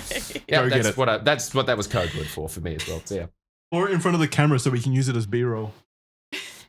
Jordan, I hear you sipping on some tea right now. What are you drinking? Oh, yes, that's absolutely what I'm doing. Very good ears. I am in this mug that changes color when the tea is hot, which means that it is ready to go, drinking the brand new Lovers range, which is my personal favorite, from the good people at soulsyrup.com. No who have, of course, affiliation. no affiliation with this podcast whatsoever. We've heard they're good. We've heard that they are remarkable people. They sound There is awesome. a rumor that they are in a relationship, though that is not confirmed. And perhaps that it is because of this Lovers tea that they got together. We will never know. It'd be very unprofessional if they were. I don't know if I could support a business where the two people that total own it are conflict of banging. interest. Fuck that. Yes. Back to the story. I don't want to think about that while drinking Lovers tea. Think about what went into that. Jackson. No, I mean like the passion that went into making it. In several ways, Jordan. Bunting and Wagner killed Porter on a night when Vlassakis had gone out. He was attacked by the two while sleeping, but managed to lash out in self-defense, stabbing Bunting in the hand, hopefully not with another used needle, before ultimately being overpowered and strangled to death. Vlassakis was shown his body before it was put into a barrel for storage, so one of the barrels. And also I said hopefully not with if anyone's going to get stabbed by a needle that potentially has, diseases on it, it should be Bunting. So I'm fine with that, actually. Gavin Porter did the right thing. It was with a screwdriver. Ooh, ow. Ow, that's got to hurt. Yeah. Next victim was Troy Yude, 21, who was Bunting's stepson and James Vlassakis' half-brother. Vlassakis had told Bunting that he was sexually abused by Troy at the age of 13. There was no talk of ever murdering Troy as much as Bunting disliked him and often talked of flogging him. Bunting, Wagner, and Hayden woke Vlassakis up one night and handed him handcuffs and a club. I'm sorry, I got her. I fucking got her, everyone. This bunny's been pissing me off for half a day. Wait, I wasn't paying attention to that last thing. She just came in finally. Got you, little cunt. There she is. Oh, This is Lulu, everybody. Lulu? She's the first bunny that we had. Yeah, Lulu. Aww. How old is I she? wish we could have bunnies. Yeah, it's illegal up here, isn't She's it? 6. You don't want to have bunnies, trust me. They're annoying. They shit everywhere. Did you choose to have a bunny? No. So it was your Of course fiance? not. No, it's not even my fiance. You know, it was the usual thing. It was my fiance has a much younger sister, and she was like, I want rabbits, and I'm going to look after them every day. And then, 2 weeks later, it was just like, hey, this isn't the same as one of the toys that I dump in the corner. I have to keep feeding it. Boo. And so anyway, at that point, I was, okay, fine, we'll take them. Aww. And so we've got that one, and then we got another rescue bunny as well. That one has a sad What story. are you, a This one is fucking just fat. rabbit sanctuary? What is this? Yes, that's what happened. Well, it's just because, dude, they do something really cute when they're bonded. They get fuck. really snuggly. No, Aww. they can't do that anymore, can they? You took their balls? Oh, yeah. Nice. Oh, man, it is. If you are going to get nuts removed from a rabbit that has passed the age of being a child, you better make sure you have a damn good surgeon. All right? They can die from that. So you've got to make... They're very flitty animals. They're supposed to die. It's pathetic. It is... Honestly, I don't want to mention how much money I've spent on these rabbits. It's so... Oh, You're a good God, man. they infuriate me. For things that are a pest. You are not allowed to have them because they are a pest. Yeah, they breed a lot. They're so cute. But they are though. also, at the same time, they are really cute. Look at it. It's just they're adorable. It's a soft toy. It's not it's a moving soft toy. Yeah, they're adorable. And you're a good man for saving all these rabbits from... I can't do it, honestly. That is my thing. I reckon I could watch World Vision ads for days on end and it'd be nothing but a comedy classic. It'd just be under the file of Netflix comedies in my head. But as soon as you show me a bear with a chain through its nose or something like that, I'm just like, I gotta give some money every time. No, it's very It's always animals. Animals always get me every time. Well, how about this? How about this? All the ad revenue generated by this episode will go to an animal charity of Jordan's choosing. How about that? Oh, that's really nice. There's actually a couple that I know that are very, very good. There we go. All right, now I'm just going to put this. Fuck, she's fatter than I thought too. Hang on. Oh, he's abusing animals by overfeeding them. Not good. Cancel him. I'm looking at wombat. What are you looking at? Wombats. Wombats are really cute. Oh, I love wombats. All right, well, guys, I've got a little recommendation for you one time. You have to do it because it's just, I think it's law in Australia that if you're in a long-term relationship, you have to have at least one vacation in Tasmania. Do it. It's avoid the cities like the plague. Yes. Wombats come out at dusk and they are so abundant in Tasmania that you can just go out to valleys and it honestly looks like a field of cows just munching on the grass. It's incredible. Yeah, I think the last time I went to Tasmania was like when I was 14 or 15. Went to like Launceston, I think, and there were so many fucking wombats around. It was like maybe 10% humans and 90% wombats. Yeah, that's about right, isn't it? Yeah, it's so cute. I love wombats. They're great. All right, so continuing on, Troy Yu, 21, was Bunting's stepson and James Vlassakis' half-brother. Vlassakis had told Bunting that he was sexually abused by Troy at the age of 13. There was no talk of ever murdering Troy as much as Bunting disliked him and often talked of flogging him. Bunting, Wagner, and Hayden woke Vlassakis up one night and handed him handcuffs and a club. Then they went to Troy's bedroom. What were they, cavemen? Why a club? What the fuck? I don't know. They began to attack Troy mercilessly, with Vlassakis handcuffing him to a bed. And remember, this Troy Yu guy is living with them. This is Bunting's stepson and James Vlassakis' half-brother. There you go. Vlassakis later claimed he then left the room along with Mark Haydon. Bunting and Wagner moved Troy to the bathtub, continuing to beat and torture him for his financial information. He was forced to call the men sir and was recorded and forced to say abusive statements directed at people like his mother. They also made him apologize to Vlassakis for the sexual abuse. They ordered Vlassakis to get objects like rope and duct tape from another room, which is when James realized that his half-brother was about to die. Jesus. Troy was gagged and strangled, with Vlassakis assisting in the murder, later claiming that it was because he wanted to get it over with quickly. They moved the body to the shed and later told Elizabeth Harvey, their mother, that a fight had broken out and Troy had left. They purchased a barrel and had tried to put Troy in, but he didn't fit, with Bunting exclaiming that he would need to do a, quote, slice and dice, end quote, proceeding to cut off his feet, and then he fit in the barrel. It's so fucking morbid. So Troy Yude was Bunting's stepson, and he still killed him. In a group way as well, like 3 of them did it together, and also they initiated James Vlassakis in on the murder as well. I think this was Vlassakis' first murder. Like the previous one with Gavin Porter, which was Vlassakis' friend, they had just shown him the body afterwards. So Vlassakis still knew, but he wasn't actually involved in the murder. This time, though, he was directly involved, and it was his stepbrother. Yeah. Crazy. So the next victim, Frederick Brooks, 18, was the son of the previously mentioned Jodie Elliott, who was the sister of Hayden's wife. Frederick Brooks had moved to South Australia in 1997 to be closer to his sister. Bunting was convinced that Brooks was a pedophile for very little reason, and he believed strongly that Brooks, quote, touched up young girls, end quote. He was 18 as well, by the way, so I don't know about that. I mean, not that 18-year-olds can't be pedophiles, probably, but I don't know. I don't know what he means here. There was very little evidence to suggest that he was an actual pedophile. He told the others that something had to happen to him. Brooks was then invited to a party by the group on the premise that Frederick had just been accepted into the Australian Air Force Cadets, but was instead taken by Bunting, Wagner, and Vlassakis, where he was also then handcuffed and tortured in a bathtub. The torture had escalated by this point. Lit cigarettes were put in Brooks's nose and ears, with the lit end being placed inside. They used the cigarettes to burn spots on his body, and they also used an electric shock machine to send intense and painful impulses through his body. A lit sparkler was forced into his urethra, and they watched as it burned. They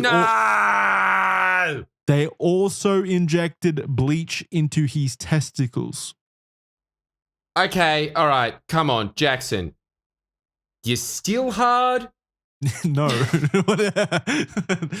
Okay, it's quivering. Is your penis it's whining? It's quivering. It's whining now for sure. Oh, my testicles The definitely. sparkler! What the like? Again, these are the people that apparently hate gay people, and they're doing this. Like they're very focused on this guy's testicles and penis. Like out of this entire story, they've been the ones most focused on penises. It's such an insane level of like projection here. These guys were super gay. Oh God, I wish we censored that part out. Can't. Jackson, this is why I'm sorry, I couldn't go to your court case. I couldn't do it. If there is a sparkler getting put up your pee-pee, I can't. You better come. I can't do it. It's you so better bring torturous. some sparklers to remember me by. Light them off as soon as the guilty verdict is read. Oh, no. In memory of Jackson. It is quite an ironic and poetic way to... Yeah, okay, No, all right, yeah, fuck man. it. Yeah, I'll do it. Thank you. Oh, that psychically... I need psychic recovery time. It's painful to read, yeah. Just thinking about it. Yeah, the bleach in the testicles was more fucked for me. Was it? Yeah. Then the sparkler. You prefer the sparkler. Let's spark like that. Aren't they pretty? They're thin on the end, aren't they? Yeah, but it'd be sparkling and spitting off like. Yeah, no. Don't get me little wrong. bits I don't of want to put any. I fire. don't want to put anything in my penis hole. Absolutely. Like the sounding or whatever is really disturbing to me, and also that sounds horrible. But like putting bleach in my testicles? Are you kidding me? I'm taking the sparkler at that point. Like if I had to choose between those two, you guys would choose. Well, Kira, you're in an interesting position here, but you would choose the sparkler. I mean the testicle bleach. Neither. No, you have to choose, Kira. No. I had to choose. What the fuck, No, you didn't. Jordan? I'm choosing the bleach. I can't do the sparkler. Really? Bleach in your testicles? What do you mean? That's gonna burn so bad in your nuts. Yeah, but And also the I think needle a going in. sparkler's also going to burn. Oh, far out. Oh, okay, that's the worst by a mile. That is the worst death It's I've awful. ever heard. It's truly horrifying and horrible and demonic. Like it's actually demonic. Really demonic.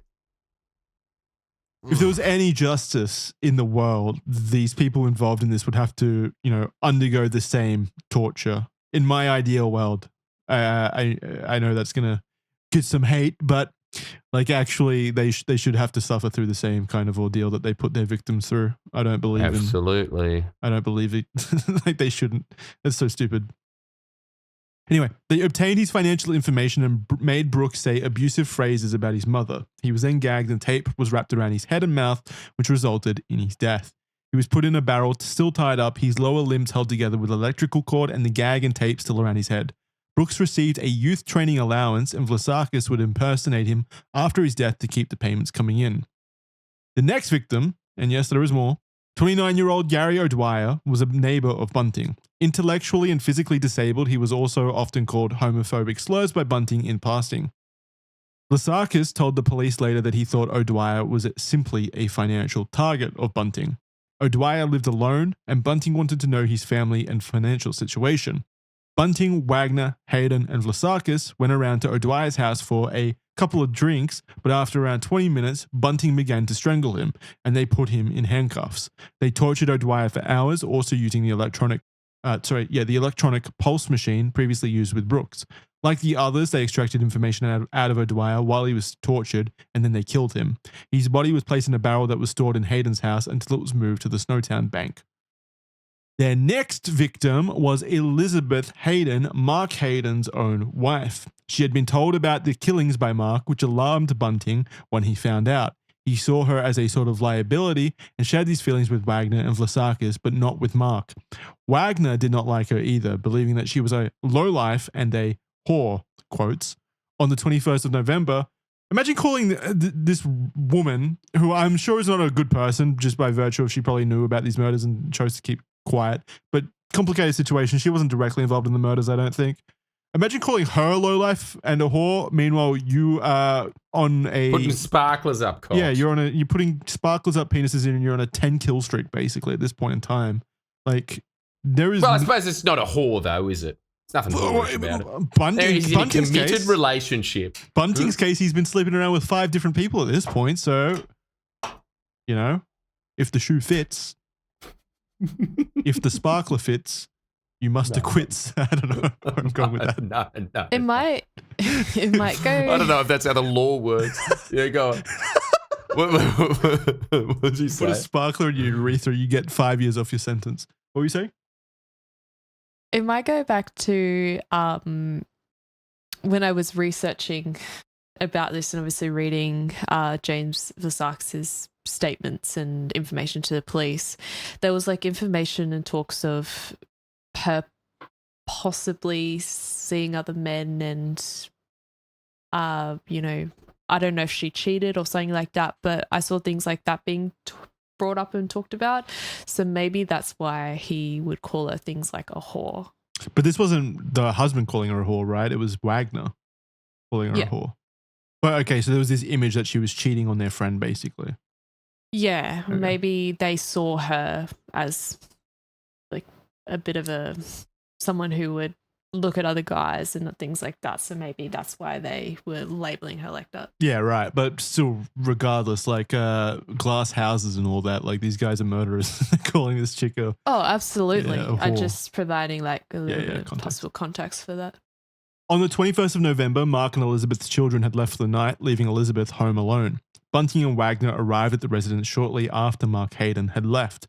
Elizabeth was then attacked by Bunting, and Wagner, again, she was recorded and made to say phrases which would later be played to those who knew her, like, quote, "Leave me alone, I'm all right, fuck off," end quote.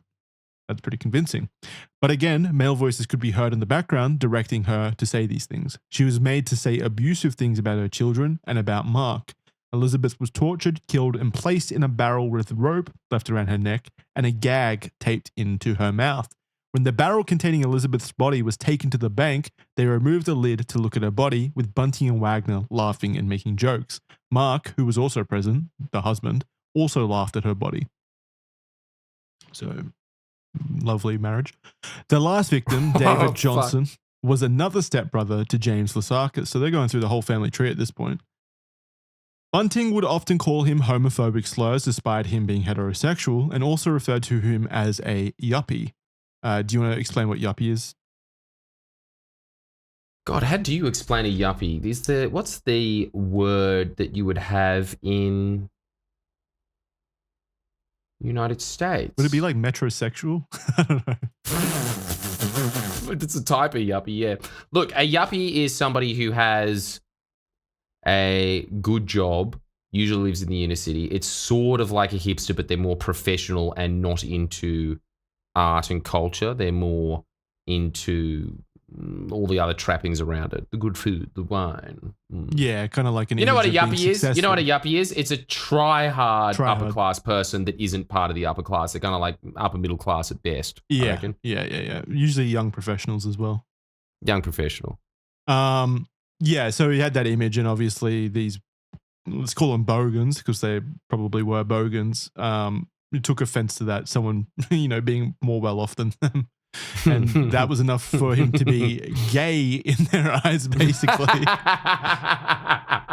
Shows how, absolutely how far their whole... Down the totem pole. Yeah, how far they're getting from their original stated mission, or whatever it was. Yeah. They're just taking any opportunity now to kill people that they don't even... It's like the thing you were saying, like, he side-eyed me on the road or something like that, and now that's motivation enough to kill the person. Yeah. Now they're just going for whatever. Yeah, mate, this guy takes baths. Yeah, that kind of thing. Bunting reportedly never liked Johnson and had it out for him from the day that they met. Bunting began to talk to Vlassakis about, quote, getting David, and, quote, ultimately tasking Vlassakis with luring him to Snowtown on the premise of David helping James buy a cheap computer from Snowtown on the 9th of May, 1999. They arrived at the bank, and when Johnson entered, he was grabbed by Bunting around the throat and put in handcuffs. They tortured financial information and phrases out of him, and he was then gagged with his own socks. The men continued on with the torturing of David Johnson until he died. Johnson was the only victim to be killed in Snowtown. After his death, the men degloved... Oh, God, Jesus, I forgot that it gets worse. Somehow it gets worse. By the way, just context here, this David guy, who's a yuppie, was literally going with James Vlassakis to help him buy a computer. He was doing him a favor. Like, he seems like a decent enough guy, and they still, like, so fucked, man. And here's where it gets worse and grosser. In my opinion, this is the peak of grossness. No, okay, all right, yeah, go. Maybe you disagree. After his death, the men degloved Johnson's hands, which means to take the skin, like completely take the skin off his hands, and like remove the flesh from underneath. They degloved his hands and attempted to amputate and cut off his right knee. They also took a piece of flesh from Johnson and fried it on a little pan, and Bunting and Wagner then consumed the piece of flesh. Wow, it just keeps getting more depraved, doesn't it? It really does, and it shows that, like, we see this with a lot of serial killers, of course, but the scale of escalation and how it grows, they're never content with just killing, They always have to, now that they're comfortable with that, they move on to the next depravity in a lot of these cases. I guess it's always just the same thing with anything that happens with anything that you do. You go to the gym, the original weights aren't enough. You spend more and more time there. And drug addiction. You become Ronnie Bear. Yes. Same thing. Anything. Absolutely, you just keep upping the ante. Yeah. At the end of the trial, and after the jury had been exposed to all of the above testimony, evidence, and chronology of events, which we've gone over now, we've gone over every murder so far, John Bunting and Robert Wagner were sentenced to life in prison with no possibility of parole. In court, Robert Wagner made the following statement, quote, pedophiles were doing terrible things to children. The authorities didn't do anything about it. I decided to take action. I took that action. Thank you. End quote. Yeah, what a hero. Maybe 2 of these 12 people were pedophiles, maybe at best. Like, it's also unconfirmed if any of them were pedophiles, really. A lot of the people they killed specifically just because they didn't like them, or because they were gay, or because they wanted to steal their welfare checks, basically. Very, very few pedophiles here Robert Wagner. Like, I don't know if people are going to disagree with this, but I really just, he's admitting to it. What is the point? There's no rehabilitation. Why is he in prison for the rest of his life? Just kill him. Do you agree with that, Jordan? Public execution. Do I agree with it? You know, I I didn't say used to public. always think, Oh, I mean, I guess by extension. well, I'm going there. has to So be in you want front a of private me. behind closed doors? Well, I don't care how it's done. Just I mean, if we're going to bring back executions, you've got to go the whole hog, surely. You've got to have old hags out there throwing tomatoes and be like, the last thing that you'd see before you I don't die. want to take any. No, it's you totally. Bunch of children gremlinly chuckling at you. Let me put. It's totally like utilitarian minded. I take no pleasure in it. I don't enjoy the idea of it. It's not something like it's just, what is the point? What is the point of keeping them around for like 80 years in a prison? What is the point? If there's no chance of rehabilitation, which clearly there isn't, they're not being freed, and he's admitted to it. Importantly, like, I get the distinction that if there's any room for doubt, then obviously execution should not be done. But like, there's no room for doubt here. He's admitted to it.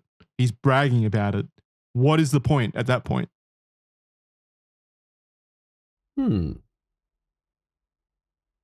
That's a very good question. I don't know the answer, and I don't know why anyone would disagree with it. Maybe you could have that same system that they sort of have in Japan where it's on the books, but they don't use it that often. I'm fine with that. I was always just like, because I used to always have the really cuck points in my heads of, oh, well, you know, it actually costs more to do the execution and it doesn't reduce murder and all this. But then they were saying that to some Texan sheriff. And then he was just being like, yeah, I know it costs more. And I was like, so why do you do it? And then he was just like, I reserve the right to expunge certain members from the human gene pool. See, but that's a person who maybe enjoys it, which I don't. I take a little bit of moral umbrage with. Like, again, it's totally not something that I would enjoy the process of or anything like that. It should be entirely like clinical, basically.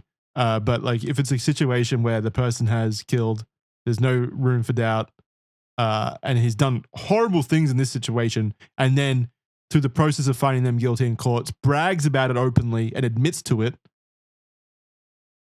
Like, I don't.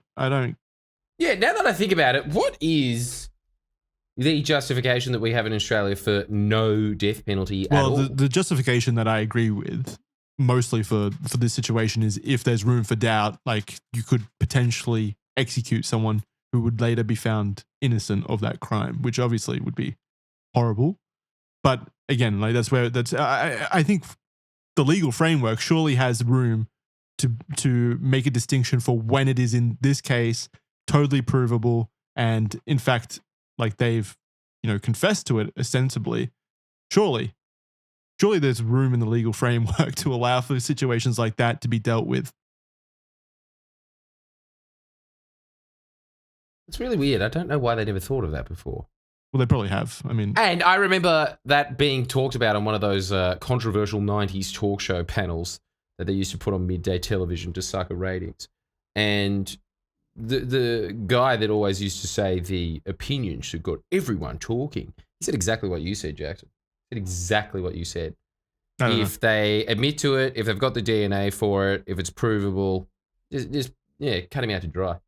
Yeah, I definitely don't care if they do die in that situation. I would not care one iota if Robert Wagner and John Bunting were executed tomorrow. You would not see me. I wouldn't be happy about it because nothing good has come from this situation, obviously. Nothing good has come from any of this. But yeah, I would not feel morally conflicted about it either. I would be like, yep, that makes logical sense. You know what I mean? I'd feel morally convicted because they didn't get sparklers in their penises. I mean, I was just asking for a Geraldo interview, but I just want one of those 90s talk show guys to go up to them and just be like, why'd you do it? You want That's answers all I want. first. Yeah, I want the interview. Yeah, fair. Maybe they could do a situation where if you give an interview, you get a less worse execution. Oh, yeah. Yeah. Yeah, that's not bad. Like, if you don't give the interview, then the process of execution for you is then sparkles in the your penis. And whatever, bleach in your testicles or whatever. Yeah, I don't know. It's a complicated matter. A lot of people have different opinions, but that's mine, and I stand by them. God damn it! I wonder if they enjoy prison. I'm There's sure, so many questions. I'm sure they enjoy still being alive. Maybe. That's what I'm wondering. Do they? I don't know. Okay, sorry. Let's. Okay, so to 25 years in prison. Sorry. Continue on reading. I just read ahead a little bit. So the jury struggled to reach a verdict for Mark Hayden, which, remember, he was one of the three main murderers here who had been involved from the very beginning, basically, and who also was involved in the murder of his own wife. The jury struggled to reach a verdict for Mark Hayden, deliberating for 37 hours over 5 days where they remained in a deadlock. Ultimately, he was charged with 7 counts of assisting an offender, and he's sentenced to 25 years in prison. He was released under strict supervision last year in 2024. Wow. Parole Board Chair Francis Nelson said, quote, "We've addressed his risk to the community having regard to the psychological assessment done by the Department of Correctional Services. There has been no indication throughout his 25 years in prison that he has been inappropriate or aggressive or non-compliant. We have interviewed him at least twice." Twice? At least twice. Yeah, we've done our due diligence here, guys. We've talked to him twice in that 25 years. I think we know what we're talking about. He described how he was drawn into this offending. This is still the quote, by the way. He described how he was drawn into the offending, which does not excuse it, but does tend to explain it.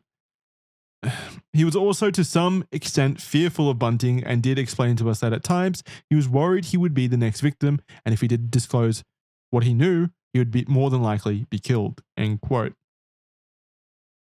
Yeah, I don't know, man. 25 years for being involved in at least 10 murders. The fact that he's out there now doesn't sit right with me. Even if for the last 25 years in prison, he's been a good little boy, and you know he felt fearful for his life in the process of killing people with Bunting. Man, I don't know. 25 years, that is so not right with me, in my opinion. What about you?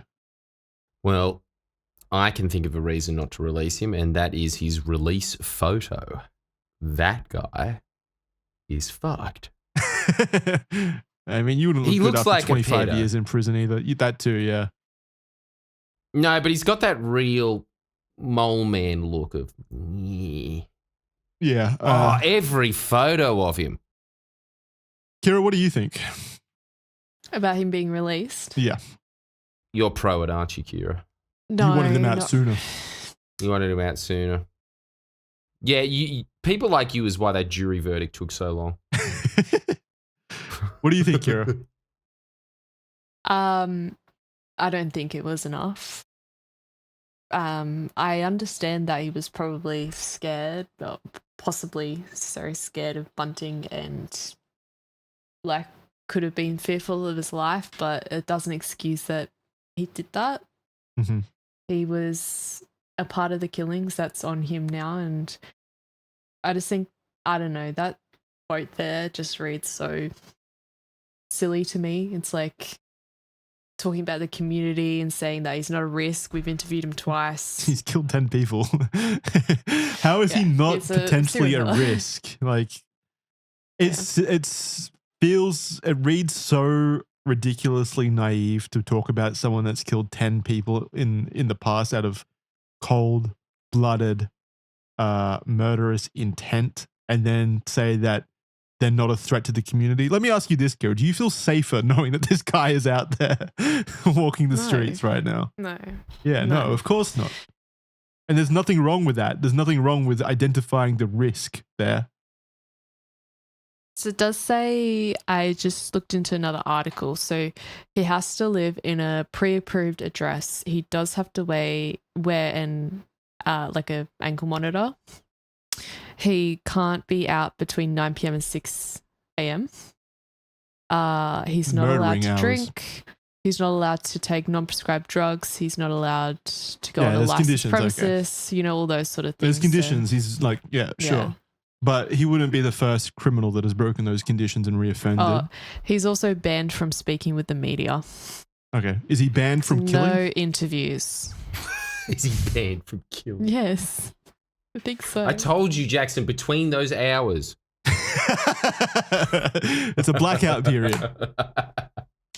We're going to be very hard on him next time he kills 10 people. He'll regret it. I'm sorry. I'm just hardline on this. 25 years for 10 lives. I don't know. What do you think, Jordan? Well, he is a very weak, nibbly old man. It doesn't matter. It doesn't matter, but I don't think that he is capable of offending anymore. He just looks so old. But yes, I still think that he should be in jail pretty much just to punish him. That's about it, though. Yeah. I don't know. I don't feel good about it. Anyway, James Vlassakis pleaded guilty to 4 counts of murder. He was jailed for life. So this is the James Vlassakis, again, the fourth, co-conspirator here, pleaded guilty to 4 counts of murder. The counts that he was involved in. He was jailed for life, but as he assisted the authorities, he was given a 26-year non-parole period. This ended this year in 2025, and he was granted parole in August, just this month. Miss Nelson said Vlassakis had met, this is the same woman, by the way, Miss Nelson, the parole board chair, said that Vlassakis had met the legislative criteria for parole and was genuinely remorseful. Ronald Lane, the nephew of Barry Lane, has said that he was angry and saddened by the decision. Quote, I think they're, referring to the parole board, a complete fool, to be honest. I mean, this guy has done some terrible murders and killed 4 innocent people. I'm feeling absolutely disgusted. I'm mad and upset about the whole thing. End quote. To me, that the Vlassakis part of it is more understandable than the other one, considering James Vlassakis was. It's more believable to me that Bunting held a position of power over James Vlassakis since they were both living together, and James Vlassakis was his stepson, so he grew up with him. So I kind of get a little bit of leniency there. I definitely disagree with the Robert Wagner. Sorry, not the Robert Wagner. The Mark Hayden, him being released. But I can understand their argument more in this situation with James Vlassakis. But even then, I still think he should be in jail. I still think it should be permanent, honestly. But that's just me. Ultimately, the murder spree between 1992 and 1999 claimed the lives of 12 individuals and left a lasting image on the sleepy little town of Snowtown, who has since tried to rebrand. I think they tried to rebrand shortly after by changing their name to Rosetown. That didn't pass, though, for whatever reason. It's still Snowtown. And that image... Wouldn't it be great if on the sign it said Rosetown, formerly known as Snowtown? Yeah. And then brackets where the bodies of the barrels were found. Yeah, where the bodies were found. Yeah, that classic running writing that is kind of like on a 45-degree slant. Yeah. They could put it on one of those counter signs that says days without bodies being found or something. Oh, that'd be sick. Okay, yeah, guys, you got to lean into it. You have to. I think they did. I think they sell merchandise there now. Yeah, that's what I'd do too. Yeah, maybe some sort of barrel, miniature barrel that's a pen holder. That'd be really good. That's so fucked up. So they haven't been able to escape from the image. John Bunting and Robert Wagner will remain incarcerated for the remainder of their lives, and they have a non-parole.